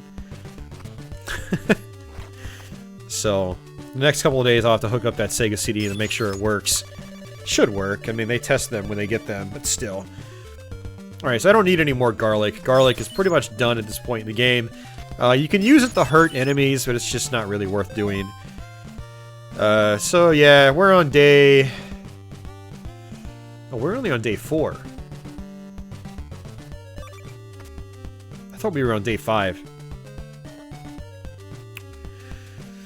It should work properly, John. They, like I said, they test their systems out when they get them, so... But, you know, just to be safe, I'm gonna have to test it out anyway. So I've got a Model 1 Genesis hooked to my Model 2 Sega CD, and it's kind of long. So it'll be kind of nice to, like... put the Model 1 Sega CD underneath that. So that'll be cool. And I've never actually owned a Model 1 Sega CD. It's been something on my to-get list for a long time. I've always wanted the boxed one, but boxed ones are way too expensive. So maybe in the future I can find myself like a good, nice, empty box. Probably not going to happen.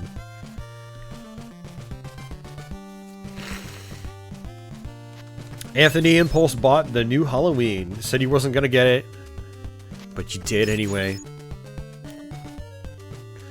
Alright, yeah, this kind of sucks, actually, because we're gonna end up wasting a bunch of time just trying to pay for the Morning Star. And, I'm trying to remember where it was. I'm pretty sure it should be in this town. I thought it was in this town. Oh yeah, something that I didn't mention earlier, you can actually read the signs. So, turn right for the Dead River, left for the Saddam Woods. So that's kind of cool. There are signs in the game that sort of tell you where you are and where you can be going and whatnot.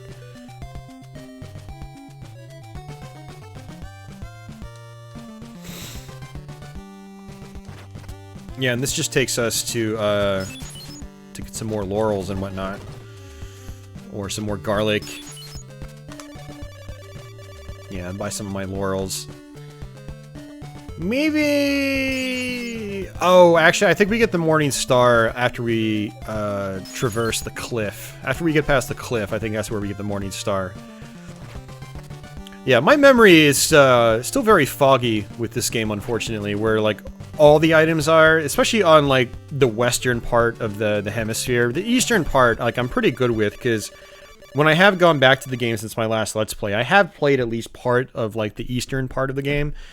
But I usually, like, threw in the towel. Not threw in the towel, but I usually just swapped over to something else before, like, I switched to, before I got to the you know, farther parts of the game. I'm gonna actually just grind out on these guys. I don't really want to deal with the guys on the main overworld because they're a little frustrating. You got these little bouncing blobs. They're, like, the most annoying enemies in the game.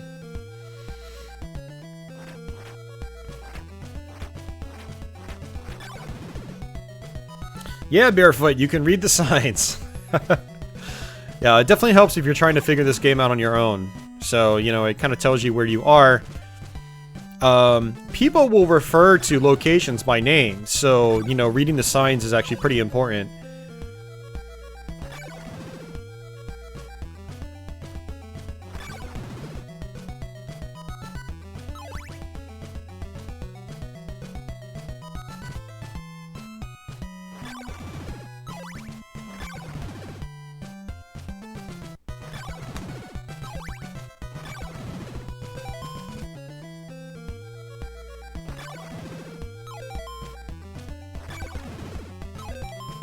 Okay, we're actually getting experience points for these, which is good too.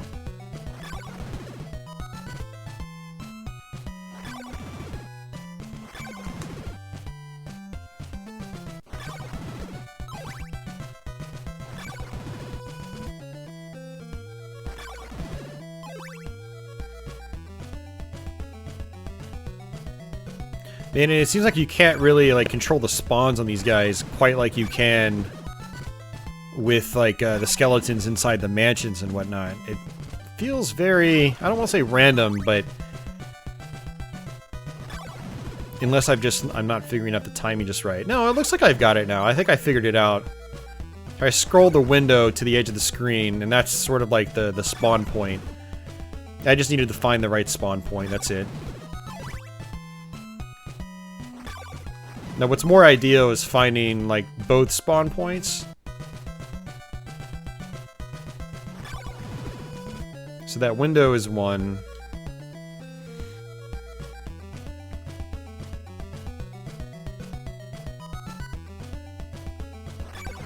Oh, so I have to walk a good ways for that one. Huh, that's interesting.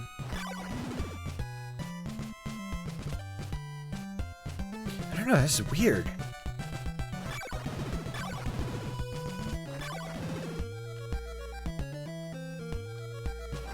Yeah, it's not like Ghosts and Goblins Arcade where like or Ninja Gaiden where they'll spawn in the exact same spot every single time and you can just go back and forth and just in Ghosts and Goblins in particular it's really funny because you know, you've got long-range projectiles in that game, so you can throw one projectile one way and then throw another projectile the other way and just rotate back and forth without even moving.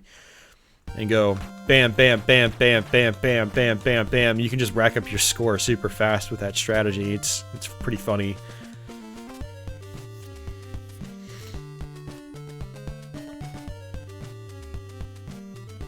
Some have said the Model 1 Sega CD is a bit fickle. Yeah, I've heard that too, Wayne. I mean, I'm not worried about it. I just wanted to have a Model 1 Sega CD because the Sega CD's like, you know, it's a personal favorite of mine. I love the Sega CD. As you guys know. And I've got a Model 2, like that's, you know, that's my workhorse, basically, so, you know, I'm not too worried if the original Sega CD is a little bit fickle, but I've just wanted to have one, you know, for collection purposes, and to finally actually have experience with it, so, but, we'll see. I mean, and if it really, really sucks, then, like, if it just doesn't work at all, then, you know, I'll return it. But I don't think that's going to be the case. Do you guys know I do collect hardware? So it's one of those things that I wanted to get eventually, no matter what. Yeah, so coming here is actually kind of pointless, actually. There's not really anything here for us. What happens here is, I believe, this loops around to the other side of the world. So we can actually end up going back to the beginning from this way if we really wanted to. But it's not recommended. I'll just go this way to show you. Pretty sure it's this one. Yeah. No. Thinking of something else. Okay, so actually this is where we get the silk bag. And now I'm an idiot because I actually wanted to come here at nighttime. Now we're gonna have to wait for nighttime to happen. We just can't win, guys. We just can't win. We might, you know, if I kept up that pace, we actually had a chance at getting the best ending, but now we don't. We're pretty much screwed. So now that I think about it, you've actually got more time to get the best ending than I realized.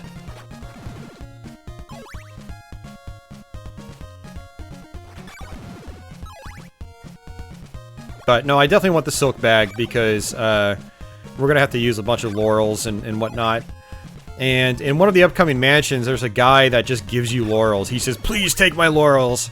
I don't know why. I mean, you got this amazing item that makes you invincible. Why do you just want to get rid of him? Maybe he's suicidal. I don't know.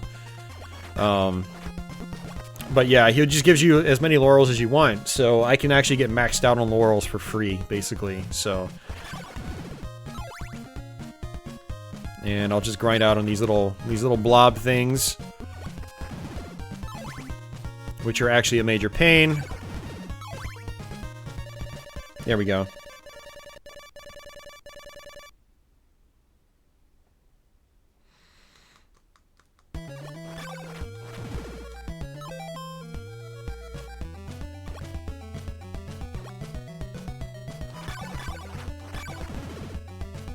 Yeah, these guys do so much more damage now. And we might have to actually go off the screen and then come back. Which is actually kind of annoying, because then I've got to deal with these guys. Let's go ahead and bust out the flame as well. Flame could be useful against these guys in particular.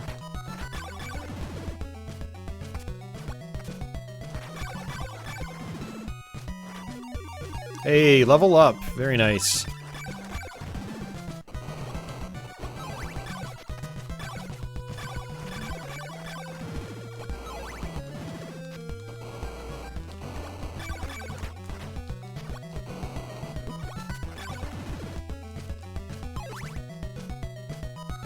And these guys, you can just jump over them if you want. Alright, so I just wanted to make sure that, like, it actually loaded in the guy that we need to talk to.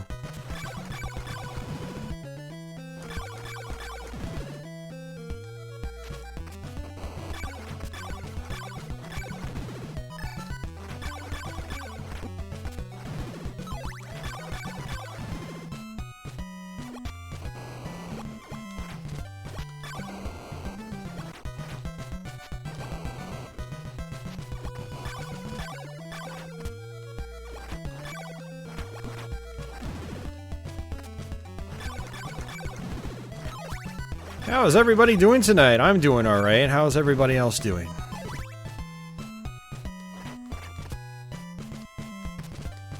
You know, I actually might have to drop garlic here again. Let's see. Yep, there he is. I'm an idiot. I had already killed those things, though, so I'll give you a silk bag. So, there we go. You see how the garlic is actually killing enemies, too? But it takes forever to actually do that.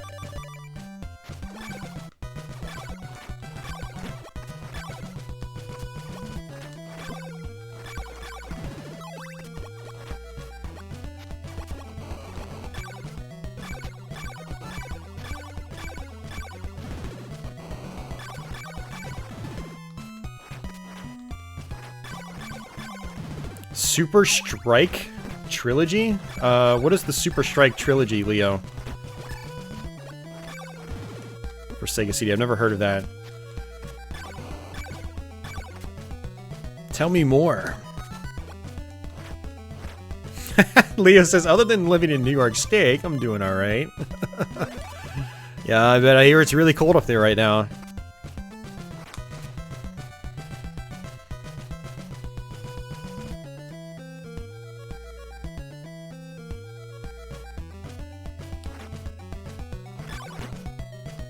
So one kind of like neat feature that was actually carried over into Castlevania 3 is when you're on stairs, you can actually just hold down the attack button. And Simon will actually attack a tiny bit faster, and he'll just attack automatically too. So it's not something you're gonna really, you know, mess around with too much, but it is an option. Oops, I didn't want to do that. I ended up using a laurel. But also you can, you know, use like your holy water in the same way, kind of like this. And I'm just holding up in the attack button. That's it. So they actually carry that over into Castlevania 3 for your whip actions, which is kind of cool. And it actually is helpful in Castlevania 3 at very specific parts of the game.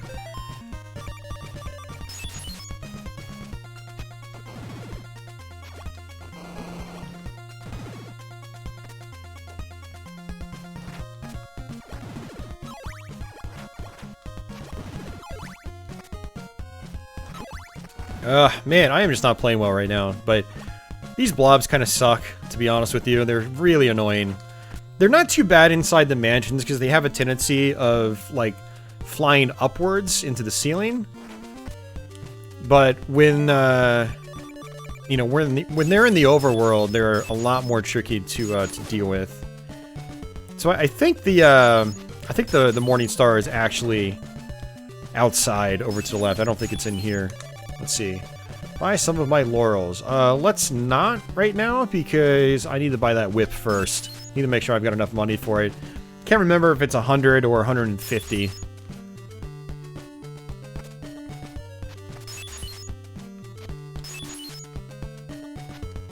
And I don't want to jump down. Okay, no, I do. I actually jumped down from the top of one of these platforms the other day, and I landed in water. This guy's not going to sell us a Morning Star. Don't look into the Death Star, or you will... What? Oh, yeah, these guys... They speak gibberish. Don't listen to them.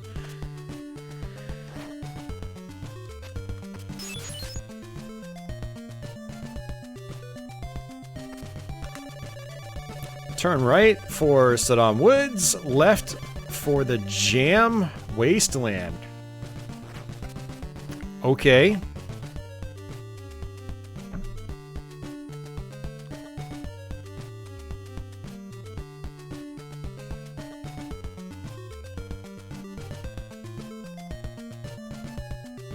JCPenney at Fair Oaks Mall in Fairfax. What's kind of funny about that, Mark, is I don't think JCPenney sells video games anymore.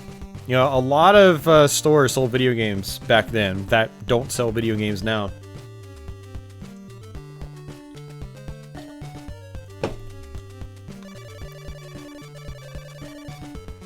Ugh. 200. 185. Okay, it's 11 in the morning. We should hopefully be able to get 200 before it turns to nighttime again.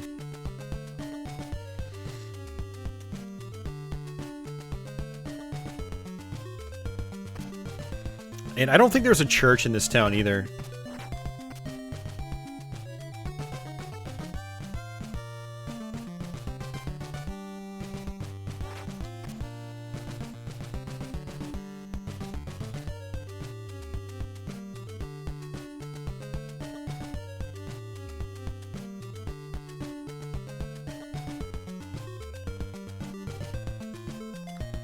Yeah, nothing. No church.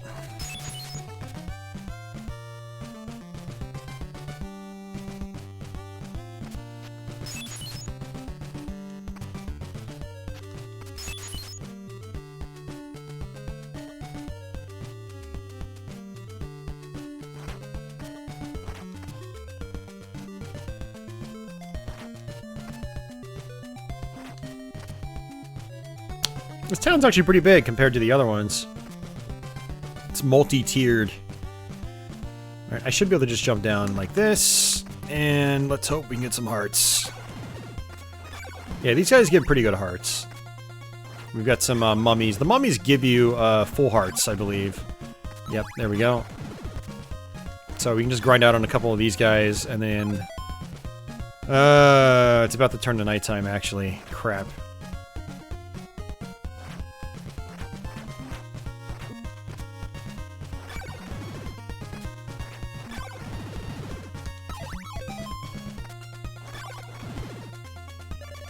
Yep. Yeah, so what I should have done is, instead of exploring the town, I should have just went out and grinded. Then we would have had enough time to go back and get the whip. But, you know, let's see if these guys give us experience.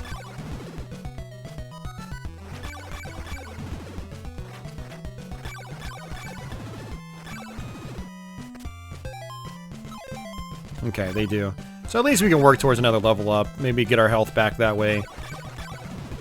I don't remember how many lives I have. I might be on my last life again, for all I know.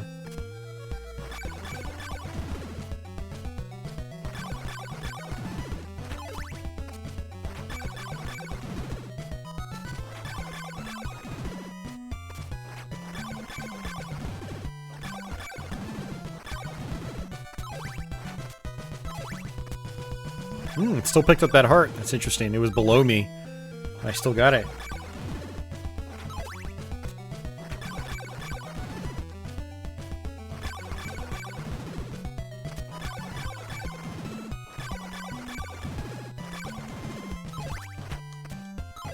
These guys are dropping a lot of hearts. I'll take it.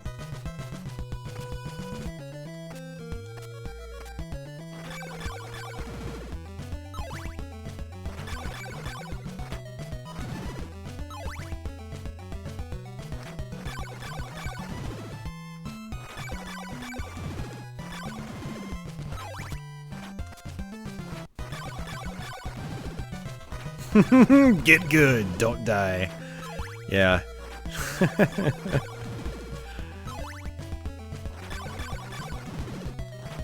You know, speaking of getting good, I think Dark Souls has actually gotten me bad at Castlevania. I think my Castlevania skills have depleted after playing a lot of Dark Souls.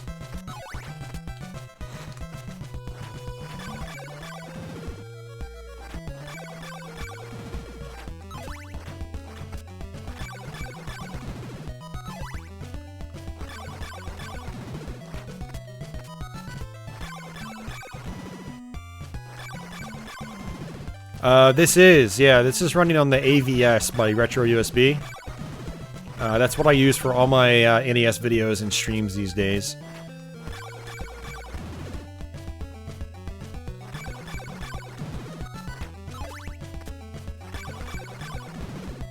I'd like to get an RGB modded NES, but it's kind of hard to justify when I've got an FPGA.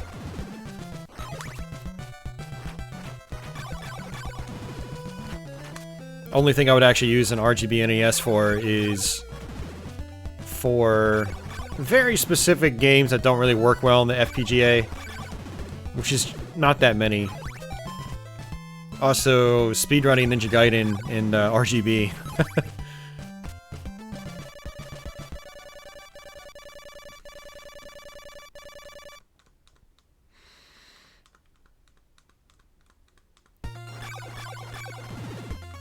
So I'm gonna keep grinding because I do want to level up and I don't want to die. These guys will still drop big hearts. We're probably getting really close to our next level up, so I might as well do that while we're here.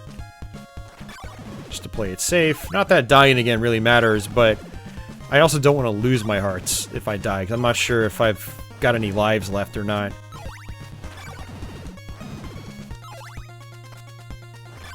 And this is a really easy grinding area, so I'm not really stressing it.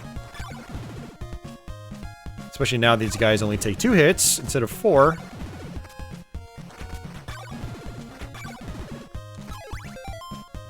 We're at 214 experience points.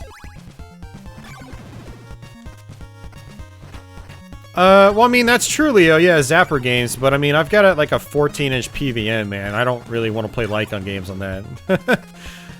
I'd rather play light gun games on a bit, you know, a bigger TV. I really don't like light gun games on a tiny television.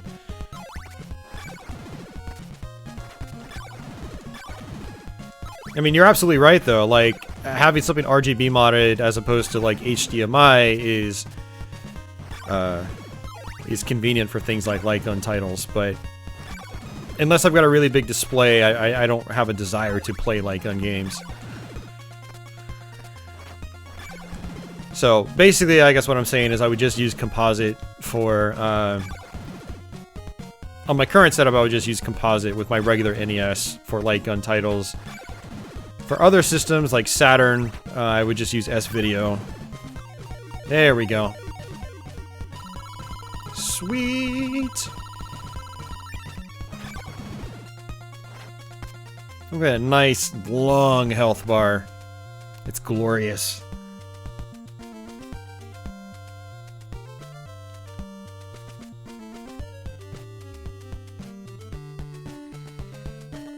Yeah, I mean, it's 2019. Like, why buy NES carts?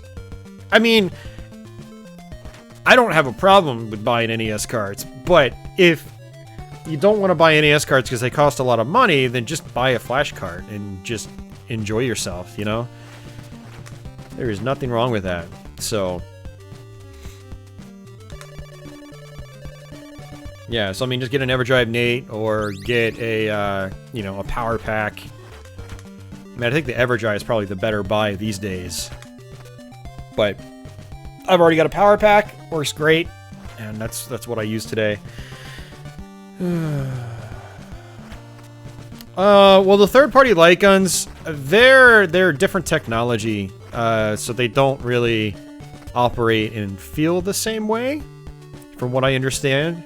They're not permanent replacements for the original deal, basically.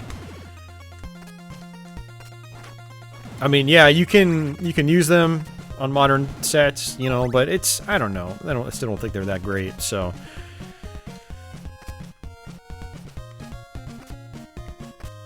Alright, so now we're going to equip our red crystal and basically just duck here. Your health bar is so big.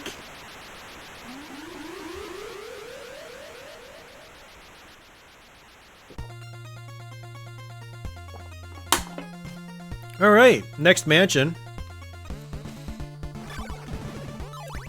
And, so what we're going to do is we're going to go left when we come out of this mansion to do a couple things, and then, we will end up going, right. And, I actually don't think I want to go this way first. This is sort of like the way out.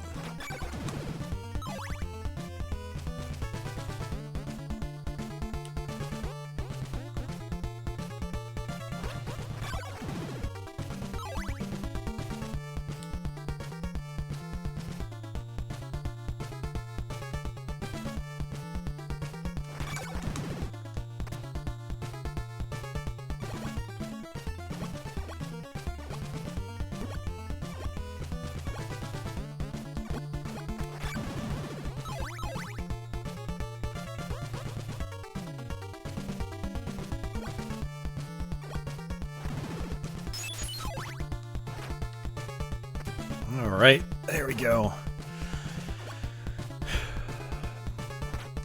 So I believe on this mansion there is a merchant that's just kind of like chilling in the middle of nowhere.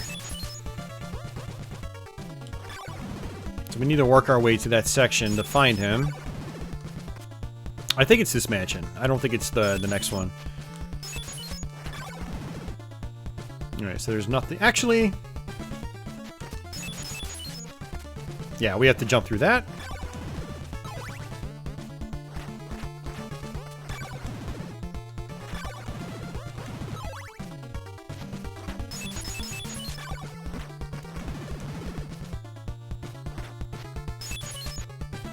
Yeah, it doesn't really matter, guys. If you're looking for old NES ROMs, whether sites get shut offline or not, there will always be other places to get them. And you just need to look for them. Yeah.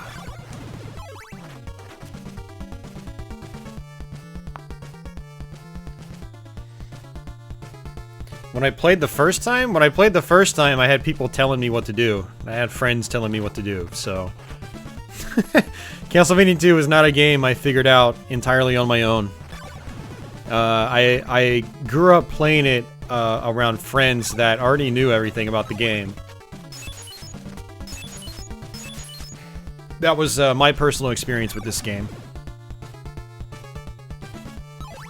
You know, everyone's experience will differ. But yeah, no, there is that tip. There we go. We can jump through here, and we've got 124 hearts. But yeah, there's that tip that one of the books gives you, and that says to duck by Deborah Cliff with the red crystal. So there we go. We got our oak stake, and now we can go and get Dracula's body part.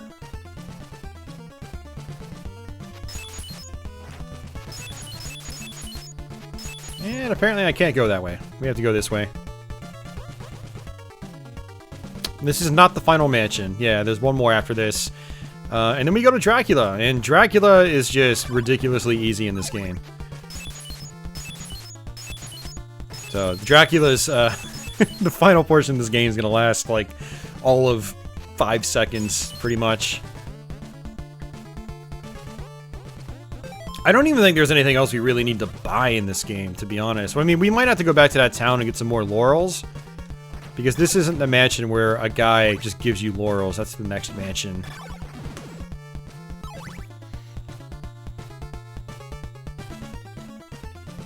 Yeah, and there's a lot of slowdown in this mansion in particular. I don't know what it is. It's like, I feel like it's processing all the enemies that are still outside the screen. Which it's not really supposed to do. You know, it doesn't really do that in other parts of the game. But on this part, it really seems like it does.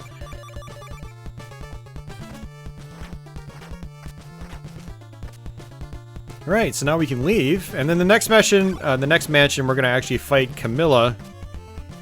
Doesn't really... Well, I don't know.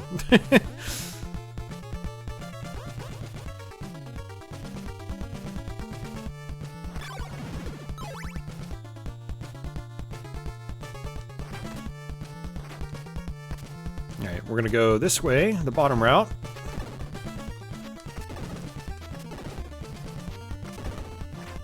So actually, if I use the nail like this, we can actually bust open these blocks without using holy water.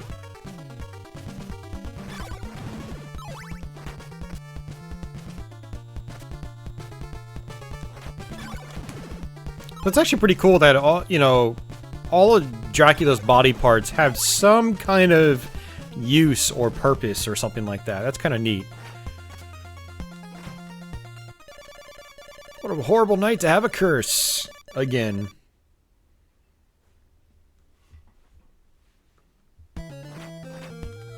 Yeah, Roy, my boy, I really like the theme that they use for Dracula's place. It's really nice. We're gonna go ahead and duck here with the crystal again.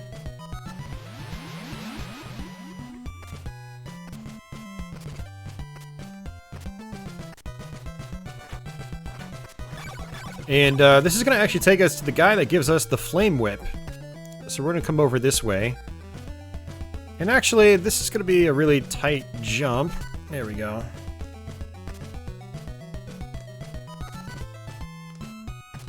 And we can actually just sort of walk through here. There we go. And we can talk to him. So as long as you have the Morning Star, he'll basically upgrade it to the Flame Whip. And the Flame Whip is the most powerful weapon in the game. Oops.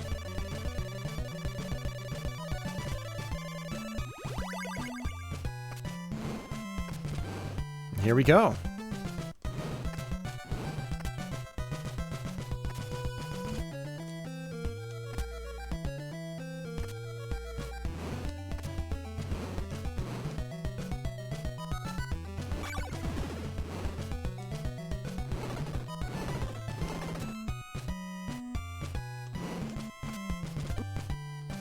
I'm gonna go ahead and just get hit by these guys.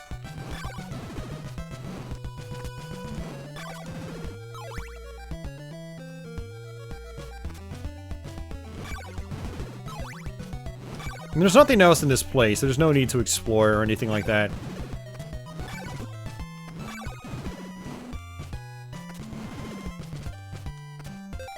Actually, I should probably go ahead and equip the shield again.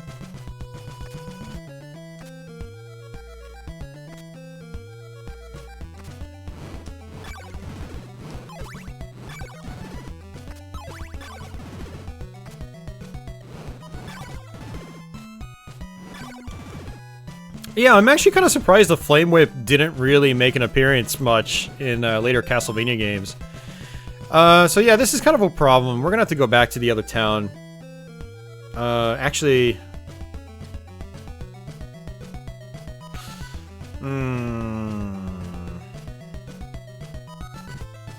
Yeah, we don't really have a way of making it all the way across. We don't have enough laurels.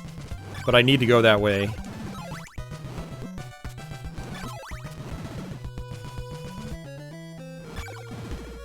Yeah, what's kind of funny about this is that I thought I had a, actually the shield's not even doing me any good against these guys. I thought I had a better route planned out, but this run is actually worse than my practice run on Twitch. Well, not entirely, it's not entirely true. I actually ended up looping all the way back around to the eastern part of the world when I was doing this on Twitch.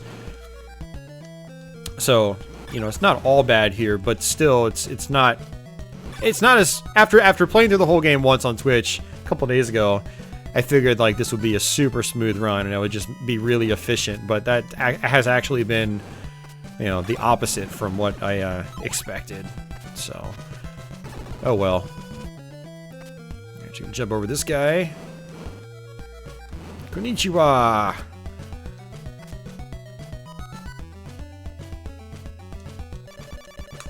All right, daytime. Yeah, I know, John. Like you don't need to tell me. Thanks, but no, we're good. We know where we're going. So.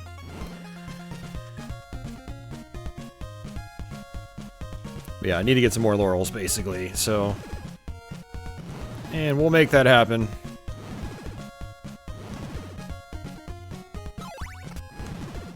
You can block these guys' attacks, which is nice.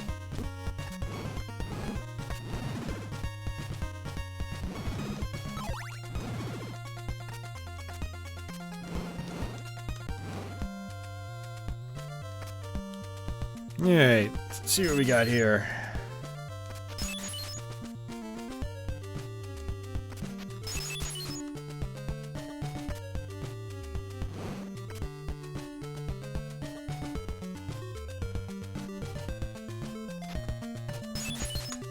Alright, another church. I thought that was the end of the churches in the whole game, so that's good.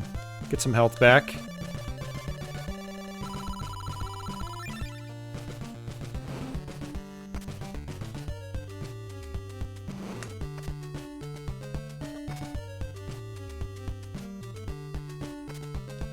I wonder if you could jump backwards in this game. I don't think you can.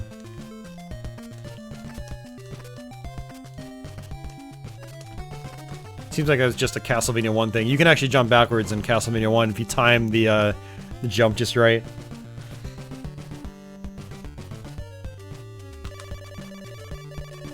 Yeah, there we go. Cool, we got some laurels. I don't think I really need to buy anything else except for another oak stake, so... We'll go ahead and just get a couple more just to be safe. Yeah, no, I did accidentally use a laurel earlier. If I had 2 in my inventory, then I would go across, but I only have 1. Because I used 1 by accident.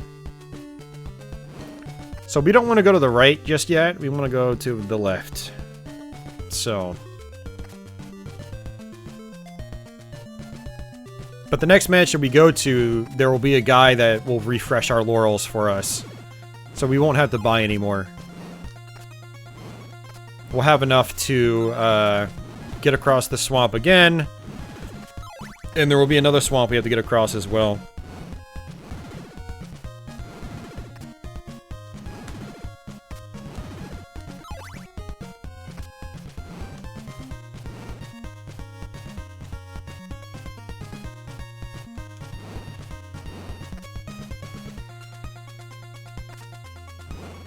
Oops. I was about to fall straight into the water. That is something you gotta watch out for. Like, you can't just hold left and right at all times in this game.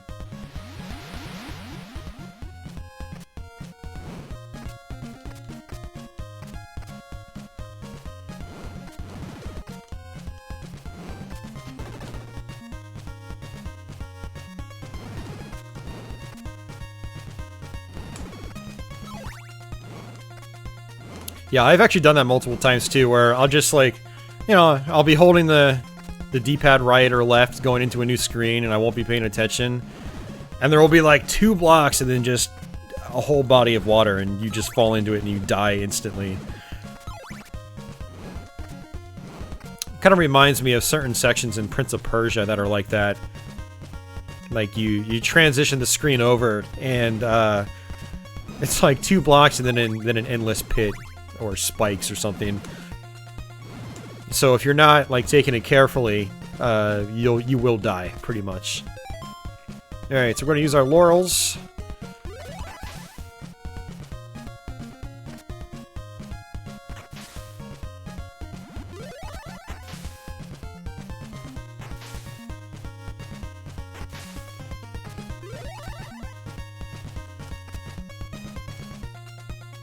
Alright, here we go.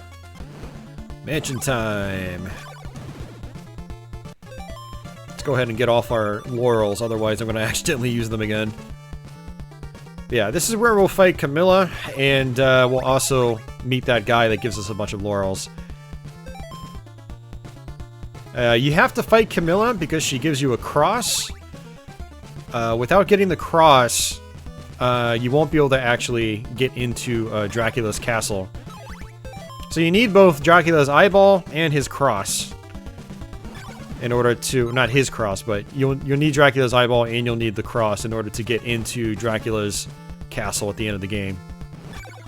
Which is where we're gonna go next after this. So we're actually... this is the home stretch. This is our last mansion. And then we'll go and we'll beat the game. And then that'll pretty much be it.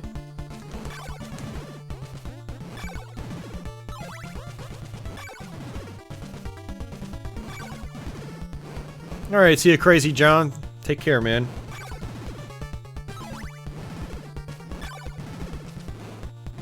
Pages Sphere? Well, welcome to the stream.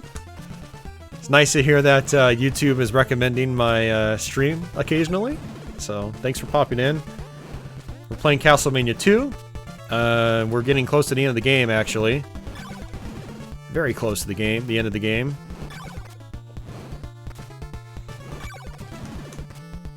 It's not, you know, when you know what you're doing, it actually doesn't take that long to get through. And if I had made some better choices, we would have actually finished this in... well, actually, we had about a 20-minute long intro, so we're at about an hour and 50 minutes right now.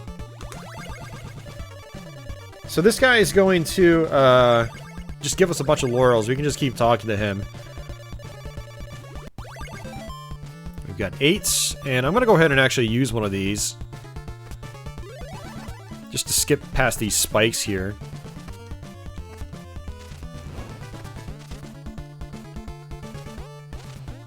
But I still need to talk to the guy that'll sell me the oak steak. Yeah, see, I think Camilla is over here. But I still need to get the oak steak first. Yeah.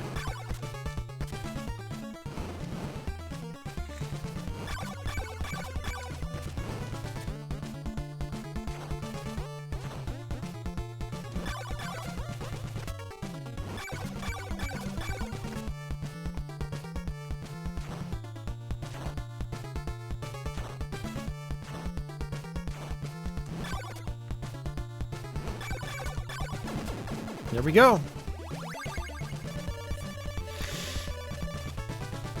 Cool. Well, thank you, Pages. I appreciate it. We do live streams here every Thursday. It's mostly retro games with the occasional modern game. Like we've been playing a little bit of Dark Souls recently. So, and I plan on playing through Dark Souls 2. It's mostly retro. Live streams every Thursday. I do Let's Plays. Dedicated Let's Play videos every other Sunday. And that's pretty much what we do here. So if that's your sort of thing, definitely stop in. Is there a limit to the amount of laurels you can get? Yeah, you can get 4. And then if you get the silk bag, you can double that and get 8. So we got the silk bag, and we can carry up to 8.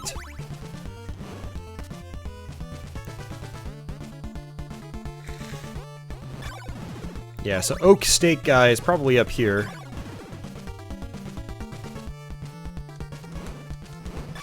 I just call him Oak Steak guy. I don't actually know what his name is. Okay, let's get out the laurels.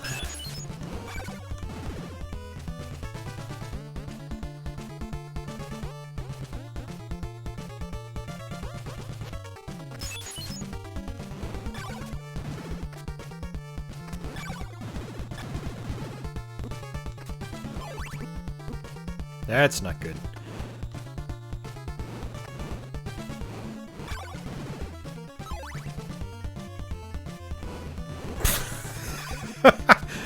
Have I thought about playing a season of Madden for a live stream? No. The closest I'd get to doing something... oh, crap. I didn't mean to do that. The closest I'd get to doing something like that on a live stream is playing, like, Tecmo Super Bowl. Or, like, NFL Blitz or something like that. It's not to say I haven't done any sports games on stream. I have actually demonstrated a little bit of Madden on 3DO. When we did our 3DO stream last year, I did fire up Madden so you guys could see what that was like. But yeah, it's not, I'm not really into sports, especially not football. American football. So yeah, I really have no desire to play games like that. Sorry for all the people out there that want to see me play sports games. It's just not my cup of tea, you know? But I do like sports games that are, like, more arcade style. So I love me some, like, NBA Jam, for instance. That's one of my favorites. I like the earlier sports games on NES. Like, again, Tecmo Bowl, Tecmo Super Bowl. Roy, I've already played Bloodstained Curse of the Moon. I've actually played it twice on my channel. I've got a dedicated Let's Play from when that game came out, and then I did a live stream of it back in October. So, if you want to see that, just check my archives. Have I considered playing Big Rigs? Absolutely not. No. No you don't, liberal arts guy, actually. And there's no way you will get me into football. Ever. Trust me, I grew up with a family that was big into football, and trust me, it's not my cup of tea. You will never be able to get me into it.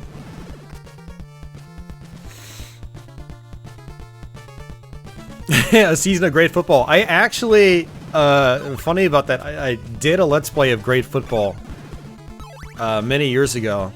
It was just a really goofy Let's Play, like, kind of a joke Let's Play. But I do have that on my channel. Just, you know, search for great football on my channel, you'll see it.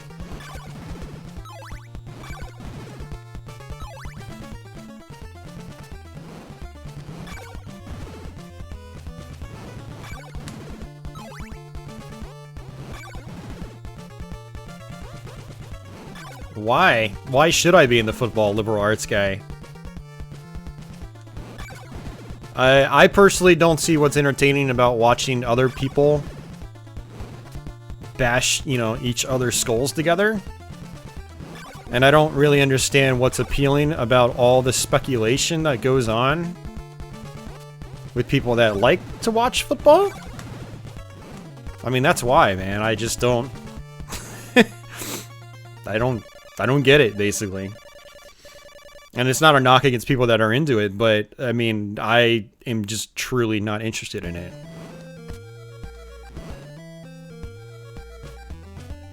I'm trying to figure out where I want to go. And we've pretty much got everything now, so what we're going to do is we're going to go to the right.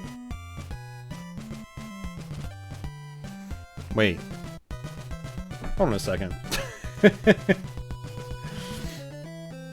Yeah, we want to go to the right because there's pretty much nothing there. Going to the left now will actually take us back to the eastern part of the world. So the world basically loops around. So we want to go right. And then this is the last stretch of the game. I mean, it's not to say I'm not into, like, you know, watching competitive things. I'm just more into competitive things that, like, I can actually do myself. Like, for a little while there, I liked watching, you know, professional pool or billiards, you know, because I would go out and play pool regularly. And then I'll watch competitive pinball because I compete competitively in pinball. So, you know, stuff like that is interesting to me. But these are also things I can do on my own time, you know, and so they, you know, it makes sense for me to be interested in following them. I watch them, and then I can go apply the things I've watched in the real world, you know. I can't do that when I watch something like football or baseball.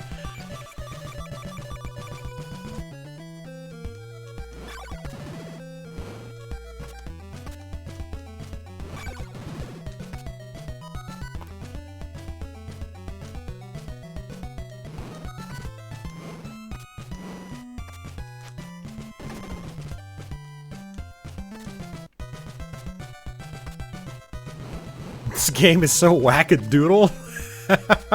Okay. It's a funny word. Wackadoodle. Oh, man. Yeah, well, thanks for hanging out tonight, guys. It was a great turnout for sure, so I hope you guys enjoyed this playthrough. The playthrough of this wackadoodle game. I enjoy Castlevania 2 a lot. I think it's a, you know... I obviously have sort of a, you know, a bias towards it because I did grow up with it. And I have a lot of great memories of it. But I think it's a solid game when you know what to do, where to go.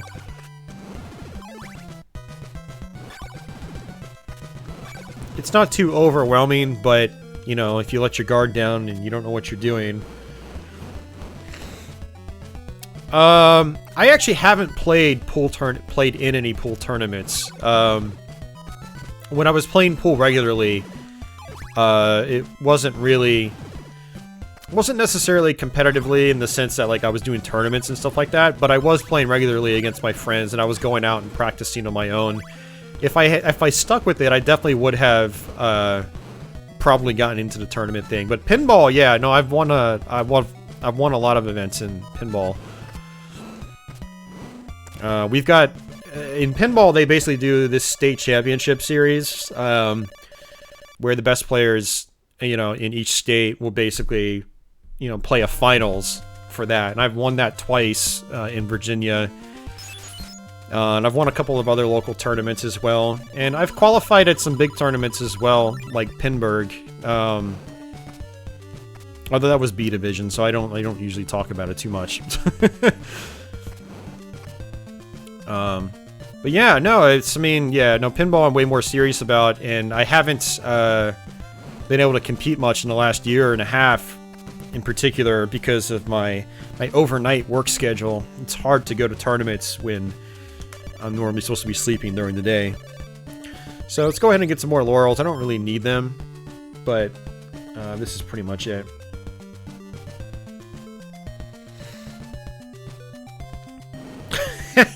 Have I done Castlevania 3? This question came up last week about some random Castlevania game. If a game has Castlevania in its title, I have probably done it on my channel. Castlevania is, you know, easily my favorite gaming franchise out there, so... Oh, that dude's shooting out fireballs crazy fast. So yeah, if it's got Castlevania in its title, I have probably done it. There are a few Castlevania games I still need to do on my channel, like Lords of Shadow 1 and 2, and Mirror of Fate. And then a bunch of the Metroidvania titles I still have to work on. We're gonna get to a lot of those this year. So... But yeah, no, Castlevania 3, I've done a ton. I've done that multiple times on this channel. So... Hey, Skins, what's going on, man? Alright, so we actually need to go down. Going right just sort of takes you to a dead end. Actually, what I'm going to do is I'm going to show you something over here. This is kind of interesting. I'm just going to show it off since we're here.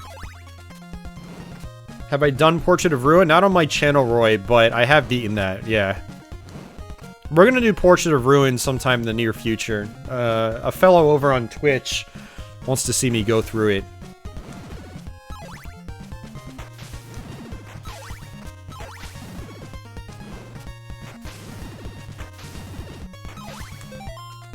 Yeah, we're on day 9, too.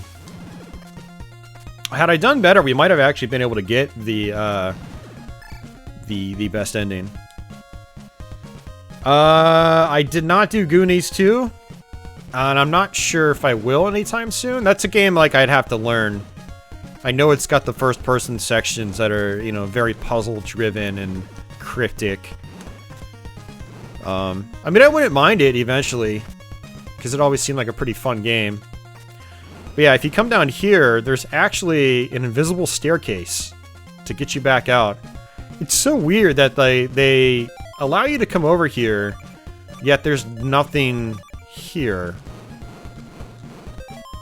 It's just kind of interesting.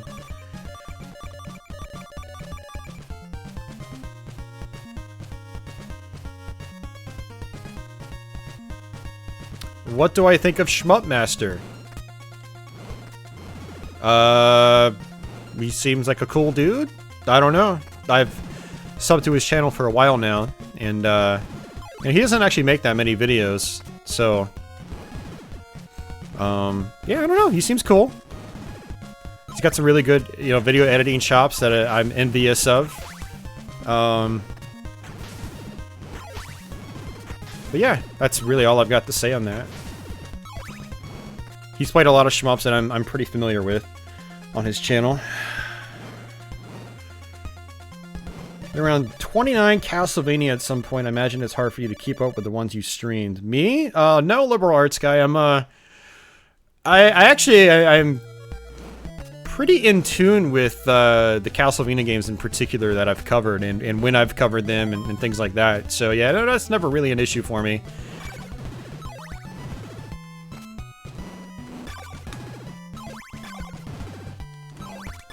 Alright, so we're gonna work our way down. You got Portrait of Ruin and Order of Ecclesia for Christmas. Nice, very nice. Those are... well...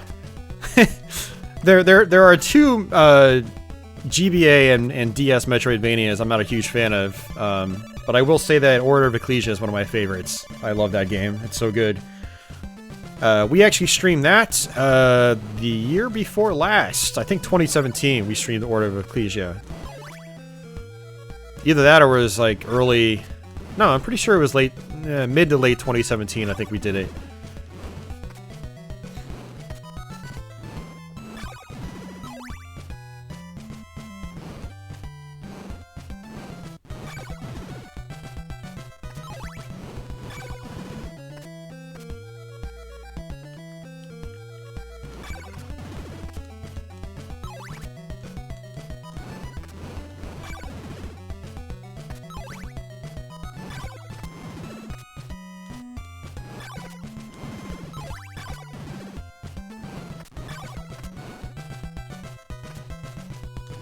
I'm just gonna skip these guys.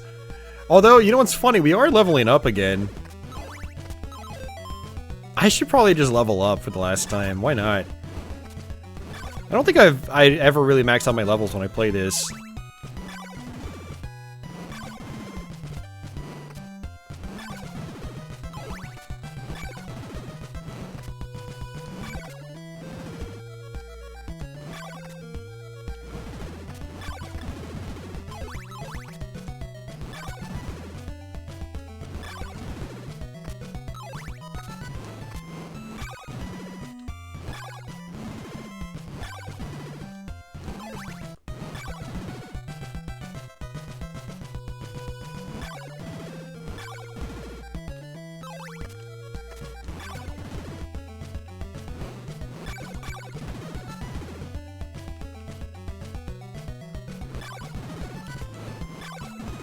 So there's an NPC early on in the game that basically says, break the 4th tombstone for something or another. And I think it's a lie. I don't think there's anything you can do with these tombstones. There's another set of tombstones in another part of the game that you can actually walk on top of. Unless they're talking about something else, like regarding the tombstones in the background, but... I don't know, I've always kind of wondered about that. I think it's just one of those lies. Supposedly in the Japanese version of the game in particular, the NPCs had a tendency of lying to you. That's not really as true in the North American version from what I can tell, but the tip about the gravestone bashing is, as far as I can tell, I'm pretty sure it's a lie. I don't think there's any truth to it. Of course, if there is, you know, let me know. But I've got every item there is to get, so... yeah, I don't know. Come on, drop some hearts. 287. Do your experience points actually go up higher than 256? 256 is the maximum amount of hearts you can get.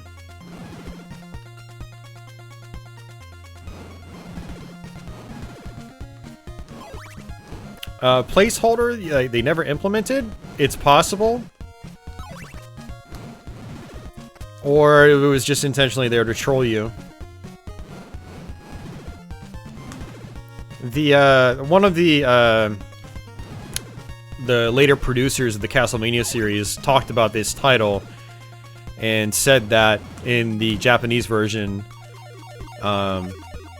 townsfolk would intentionally try to lead you in the wrong direction. They would give you the wrong information. Alright, so now that we've got Dracula's eyeball, we can actually bust through this this block. And with the cross, we can make it inside Dracula's castle, which is at the end of this bridge. Yeah, Crystallis is a game I need to learn how to play. I've never actually beaten that game. But I've heard it's really awesome, so I definitely want to do that. Maybe we'll do it sometime this year. Since I'm spacing out my Let's Plays, I have more time to try to play through longer games that I've never beaten before. Or longer games I have beaten that I just haven't played in a long time, like, you know, Castlevania II.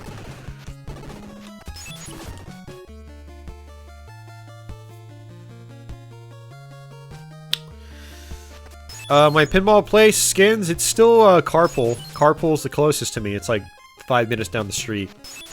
And they keep getting more and more pins because the pins do pretty well there.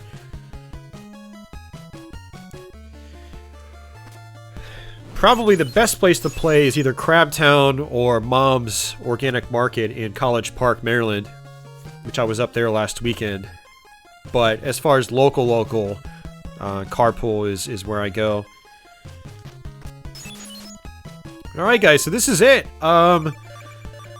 So if I really wanted to, I could just use a really cheap strategy.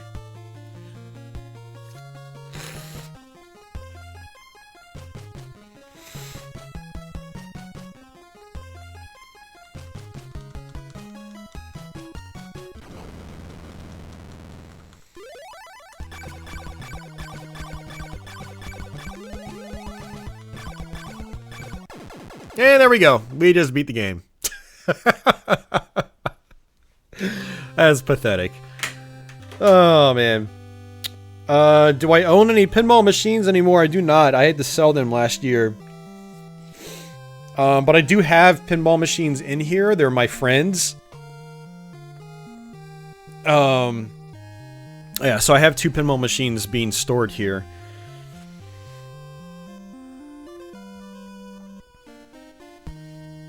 Scans, I would go to Mom's Organic Market then, in College Park. Those probably play the best. They were all, like, a lot of the games there were collector's games. You know, he's got really expensive stuff. He's got a Total Nuclear Annihilation. He got the new Pirates by Jersey Jack. He's got a limited edition Waz. He's got the Hobbit. You know, he's got a Houdini. You know, stuff that you won't see anywhere else. So, hey, thanks, Mark. I appreciate it, man. John says Uber cheese.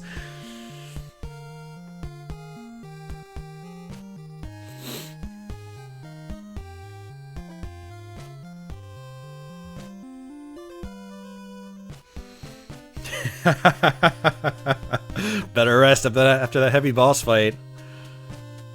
Hey, thanks, Mark. I appreciate it, dude. Good to see you, man. Thanks, Raymond. Thanks, D. John. Multiple Johns.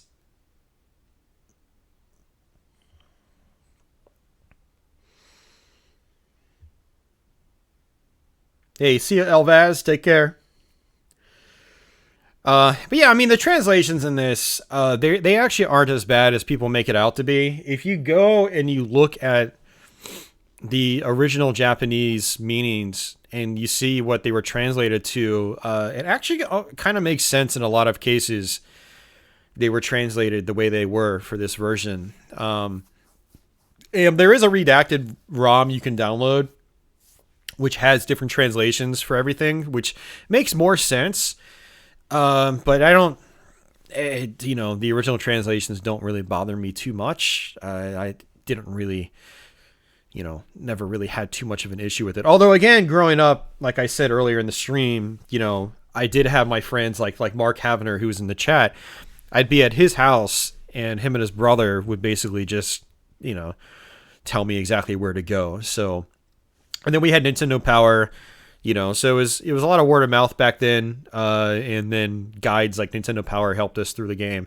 And so, you know, when I was 7, 6, 7, or 8 years old playing this, I never even thought about the translation, you know, to be honest with you. So we had the guides, we had the tricks, we had the tools, and you know, we made it through the game that way. So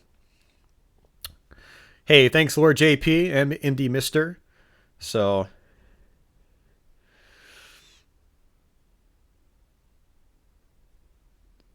oh, Skinned, you bought a pinball machine. I didn't know that.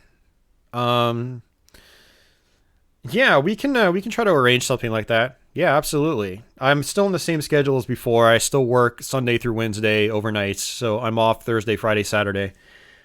So yeah. But very cool. Congratulations on your pin purchase. That's really cool. That's a big deal, man. Especially with how young you are. So it reminds me of when I bought my first arcade machine when I was 18. You know, talked my dad into letting me buy one, and it wasn't brand new, but it was affordable. So, all right, see you, Gemini. Take care. We can beat it. We have the technology. No, I didn't get a text from you, Skins, or if you did, it was a while ago. Oh, you won it. Wow, that's even crazier. Holy crap. Lucky you, man. Congrats. It's like the original Gargoyles quest. The translation was bad. Yeah.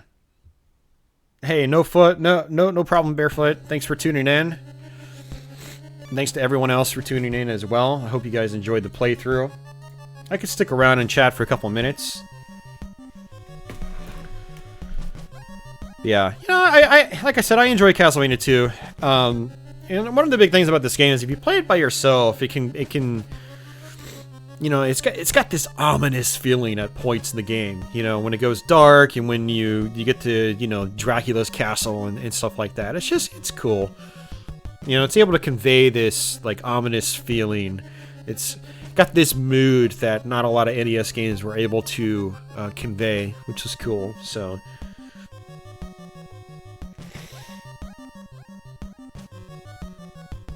That was not the best ending, no. That was the second ending. I believe it was the second ending. Leo, I will, yeah. It's gonna be, one of those nights, if you know what I mean. Wink, wink, hint, hint. Although I'm not sure what I'm gonna do, so I'm gonna wait a little while and figure it out. Ugh. Hey, take care, Mark. Good to see you again, man. Final Fantasy and Shadowgate, yeah. I want to do a playthrough of Final Fantasy on my channel, but that's going to be like a multi-part stream. It's a long playthrough. Have I played Street Fighter V? I have not, no. Ronrico? Mr. Foster, thank you for tuning in. Yeah, we do live, if you're new to my channel, we do live streams every Thursday night. Same time, same place. This is actually a relatively short stream. A lot of streams I usually go a little bit longer. But, you know, this game didn't take that long to beat, so. But, yeah, then I do Let's Plays every other Sunday, so it's mostly retro stuff with the occasional modern game mixed in. Dark Souls 2 will be coming up soon.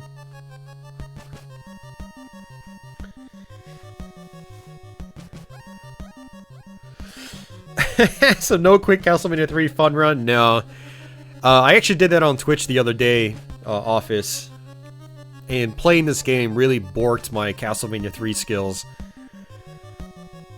Use nothing but white mages. Well, that'll be like a month-long stream if I do that.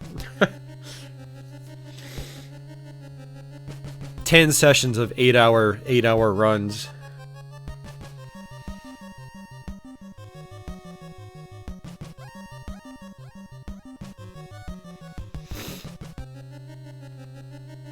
Would I consider playing Saints Row 2? Probably not. Just because I've never played it before. The only thing moderately similar would be Sunset Overdrive, which is like an open world sort of action shooter. Yeah, I might try to do that sometime. But, yeah, I've never actually played a Saints Row game. I heard they're a lot of fun, but I just haven't played them. I'm trying to think of, like, other modern games I plan on covering. I don't really plan on a whole lot in the near future. I do want to get to Doom 3 and Quake 4. I will do Doom Eternal whenever it comes out. I want to get to some of the later Devil May Cries. Like, I'd like to do Devil May Cry 4. Never played the System Shock games, Office, and I'm not really too interested in them. You know, they're very puzzle-oriented and whatnot. I'm not sure if I'd really get into them, so... They're not on the radar right now. I mean, never say never, but... I usually prefer my first-person shooters to be a little more straightforward and... action-oriented, first and foremost. Oh, nice, Clifton. You beat it right at the same time. Hell yeah, man. Clifton started up a new game right around the time I did.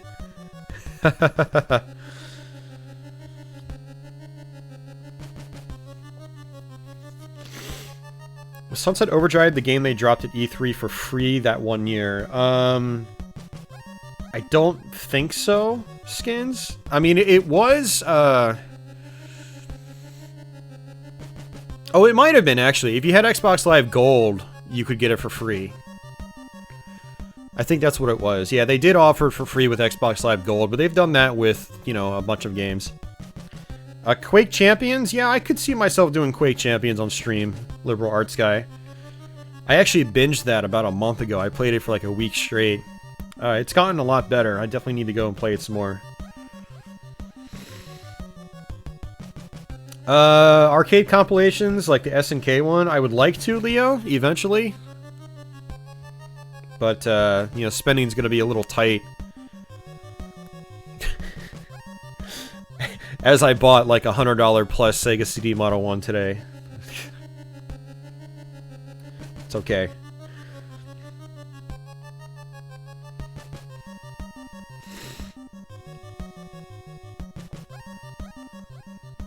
Celesta. I haven't played Celesta yet. Or Celeste. I'd like to. I mean, I'm probably not going to buy it, though. I'd have to, get, you know, have someone gift it to me or something. Shovel Knight. I've never actually beaten Shovel Knight, but I do have it on the Wii U. So that is something I should probably try to do sometime this year. Because it seems like a great game. I played through the first level, and it was really cool. So... yeah, I could see myself doing that eventually. Clifton, yeah, I bought the Messenger back in September. And I think I played it for like an hour and a half or 2 hours, and I never picked it back up again. Like, it's alright. It didn't grab me like it did a lot of you guys. I'll go back to it eventually. But, oh my god, dude. Favorite brand of frozen pizza? DiGiorno.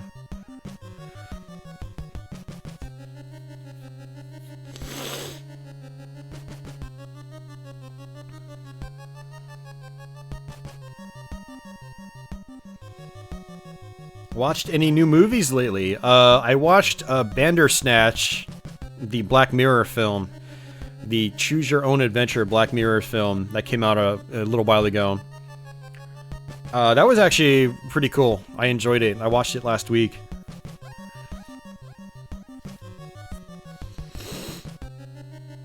I don't have Xbox Live Gold, so yeah, I don't qualify for that, George, but thanks for the heads up.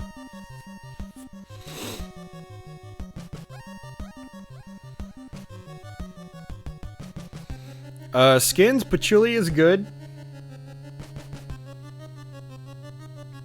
Sort of. Yeah, well, the last couple of days she hasn't been covering her crap in the litter box, and that's, It's some rank stuff. It's like, ugh, you can smell it across the entire apartment, so I got angry at her. today for that. I don't know what the deal is. She was doing it a lot last year, and I figured maybe her cat food was too close to the litter box because they were in the same room. Now I brought the cat food out to the kitchen, put her litter box in my closet, so she's got privacy, and she was good, you know. But the last few days she's been dumping and not covering it up, which, like, people say it's a sign of, like, you know, maybe the litter box isn't clean enough, they think the litter's dirty, or like they're angry at you, you know.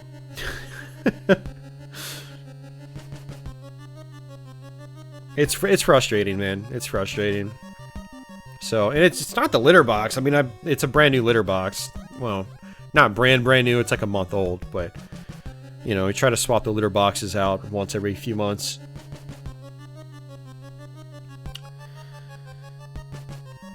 For these long live streams, do you ever get the need to have a bottle of scotch or something on hand? No.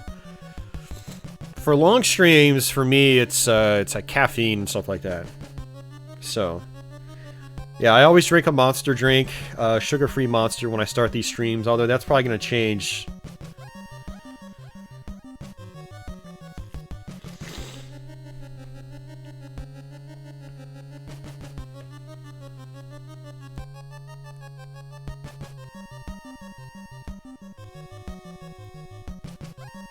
Yeah, Final Fantasy, man. I have great memories of that first Final Fantasy.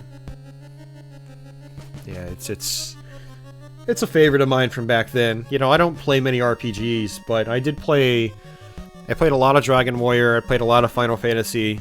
I played a lot of Final Fantasy 2 and 3 on Super Nintendo.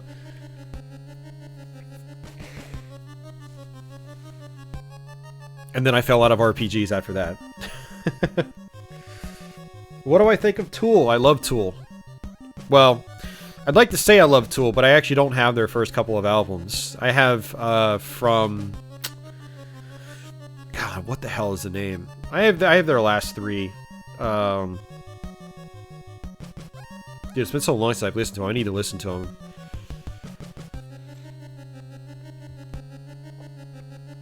them. Only sort of related, I like A Perfect Circle a lot, since Maynard is the singer of both bands. And I've got a bunch of his stuff from Pucifer as well. I need to listen to more music, like, yeah. I listen to so little, like, real music these days that, I'm starting to forget album names and stuff like that I used to be good at. Yeah, Skins, I don't own any, but I'm babysitting, Time Warp and Doctor Who. Thoughts on Bloodbath? Not really sure what Bloodbath is, Brandon. Yeah, 10,000 Days, yeah,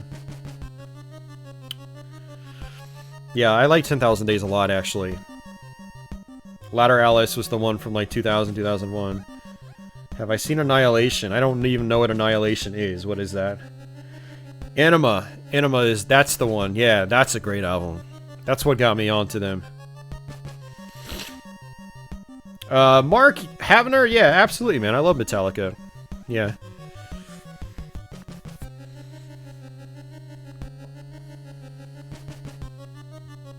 Do I like Limp Bizkit? I like a couple songs by them, but that's about it. Oh, Bloodbath is a Swedish death metal band. Yeah, I don't listen to death metal. Stampede Gaming, welcome to the stream. We're pretty much wrapping up here. We just beat the game. So we're just kind of like having a chill chat session right now. Judas Priest, bruh.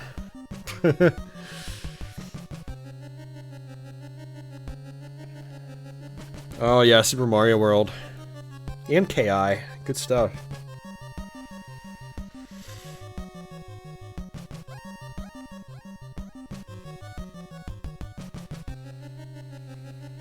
Mayor Denoms. Yeah, for Perfect Circle, I'd say that their second album is my favorite.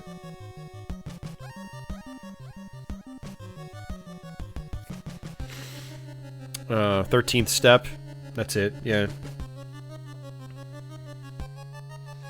I mean, I love hard rock and heavy metal, but once you get into like hardcore and death metal and stuff like that, I'm not really. It doesn't really do it for me. You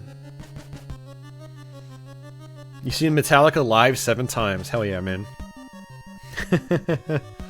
I did not get the good ending. No. Yeah, if you want to get the good ending, you've got to have a good route planned out. We got the second ending, so not the worst ending, but not the best ending.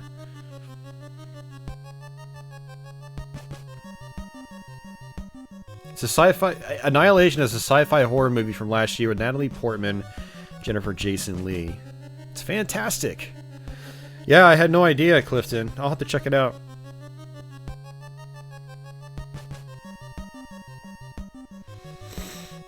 I don't have good pinballs laying around, Skins. The ones from Stern are fine. Just wipe them down when you get them. Like, take a cloth, wipe them off because they're oily.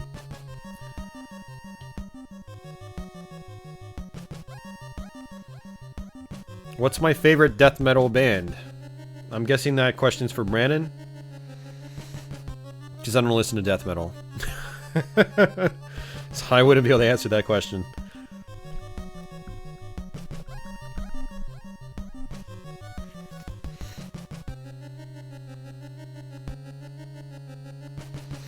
I don't listen to Slipknot, but I do like Marilyn Manson. That's one of my favorite bands. Well, yeah, it's one of my favorite bands. I didn't really like his last album that much, but yeah, he's got some of my favorite material. I've got just about everything by Manson.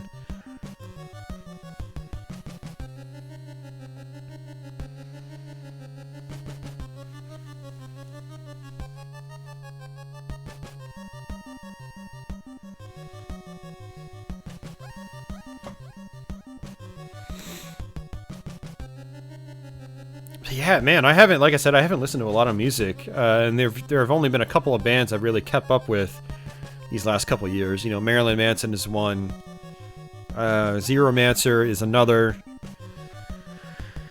they're a little more on the gothic industrial side, but with hard rock, heavy metal elements, Icebreaker and Oomph. You know, some of those, like, more poppy sounding German metal bands. Yeah, I've seen Manson live a couple times. He's definitely good, so... Not sure if he's still good, because he's getting older now. But when he was younger, yeah, he was very energetic at his shows. Haven't listened to much past Hollywood, though. Yeah, the stuff past Hollywood is, it's up and down. I mean, I've liked almost all of it. With the exception of his, it's either 2010 or 2011 album. I forgot what year it came out. But I wasn't really a fan of that. But the one from, The Pale Emperor, I think is what it was called. The one where some of the music was using John Wick. That was a good, solid album. I like that a lot. But then the most recent one he put out, I wasn't really into. So, I have heard of KMFDM. Yeah, I don't listen to him, but yeah, no, I've heard of them. Meshuggah and Fear Factory. Yeah, I've heard about those too. I actually have a couple Fear Factory tracks on my machine. I used to have one of their albums.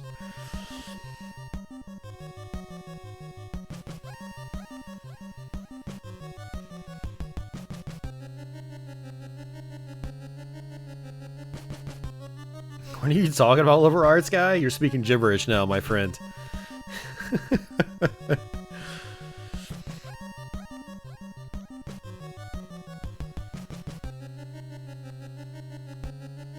Alright, see ya, Skins.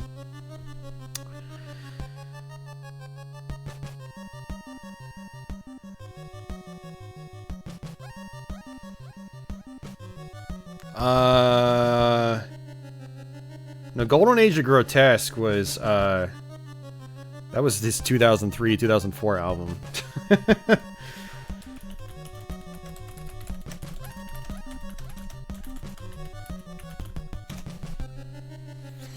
Yeah, you're confusing that, man. That was his 2003 album. Let me see. It was Born Villain. I didn't like Born Villain at all. It had like one song on it, which is weird because, like, you know, even Manson's most derided albums, like Eat Me, Drink Me, I really enjoyed. Pale Emperor was the next one I liked. Heaven Upside Down, I wasn't. It didn't do anything for me, so.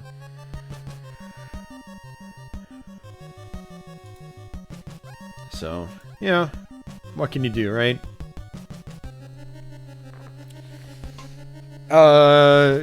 2009, 2010, yeah, that was High End of Low, yep. It was actually 2009, I believe. Because that came out before I moved back into my parents back in 2009. And then, Born Villain came out when I was still living there. And then Pale Emperor came out when after I had moved back out a few years later. Yeah, stuff like Born Villain was really weird when you're coming from stuff like, I mean, the prior years have been all over the place, but like for me, like Mechanical Animals and Hollywood were my favorite albums by him. But then I really liked Golden Age of Grotesque because I was into like more nu metal stuff at that time. And Golden Age of Grotesque was more simplistic, but very, very high energy, you know? And then Eat Me, Drink Me was just very emotional, very dark, which I enjoyed quite a bit. And then High End of Low was alright. You know, I don't mind listening to it from start to finish. You know, I wouldn't say it's like a favorite of mine, but I do enjoy it. I will listen to the whole thing when I listen to it. But then Born Villain was just like... to me, it was just bland. There wasn't really much that was actually catchy. Manson's really good at making catchy tunes. He can make stuff dark and catchy at the same time, which appeals to me. But Born Villain kind of like had none of that, except for the music video tune. I forgot what the track was. It was like track 3 or 4 on the album, I think. But yeah. So yeah, not to get too off track with music and stuff, but yeah, it's actually kind of fun talking about that stuff, because I think a lot of you guys probably don't actually know my music tastes.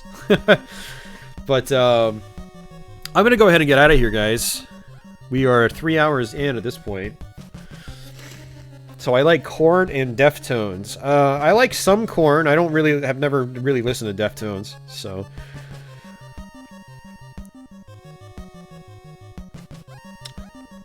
But, Raymond asked what I think of a power metal like Dragon Force and Blind Guardian. They seem fine. I've never listened to much of them. You know, stuff that gets closer to that for me was like just listening to old like Iron Maiden and stuff like that back in the day.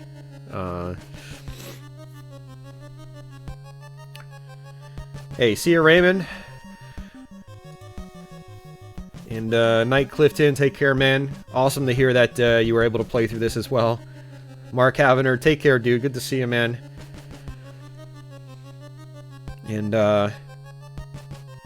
so let's go ahead and get out of here, guys. As usual, we'll go ahead and do the old Patreon final shoutouts. So thanks again, everyone supporting my channel via places like Patreon. Also, another shout out to Violator 2012 for rebacking the channel. Pages, yeah, like I said, we do streams here every Thursday, so if you're around, feel free to pop in. And then I've got Let's Plays every other Sunday. So if you're into that stuff, be sure to check that out. And thanks again to all the super chatters. We got a bunch of super chats tonight. So thank you guys for that. Much appreciated.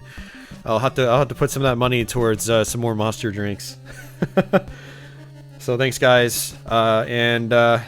Yeah, I don't really have anything else to say. I'm gonna try to do a Dark Souls stream sometime very soon. Dark Souls 2.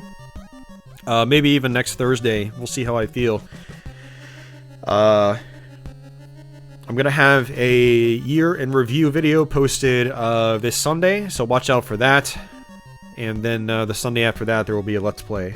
So, and if I don't see you guys on the Sunday video, hopefully I'll see some of you guys again next Thursday. So, but yeah, guys, until then, I guess take it easy. Have yourselves a great night or great day wherever you are. And I'll see you later. Take care.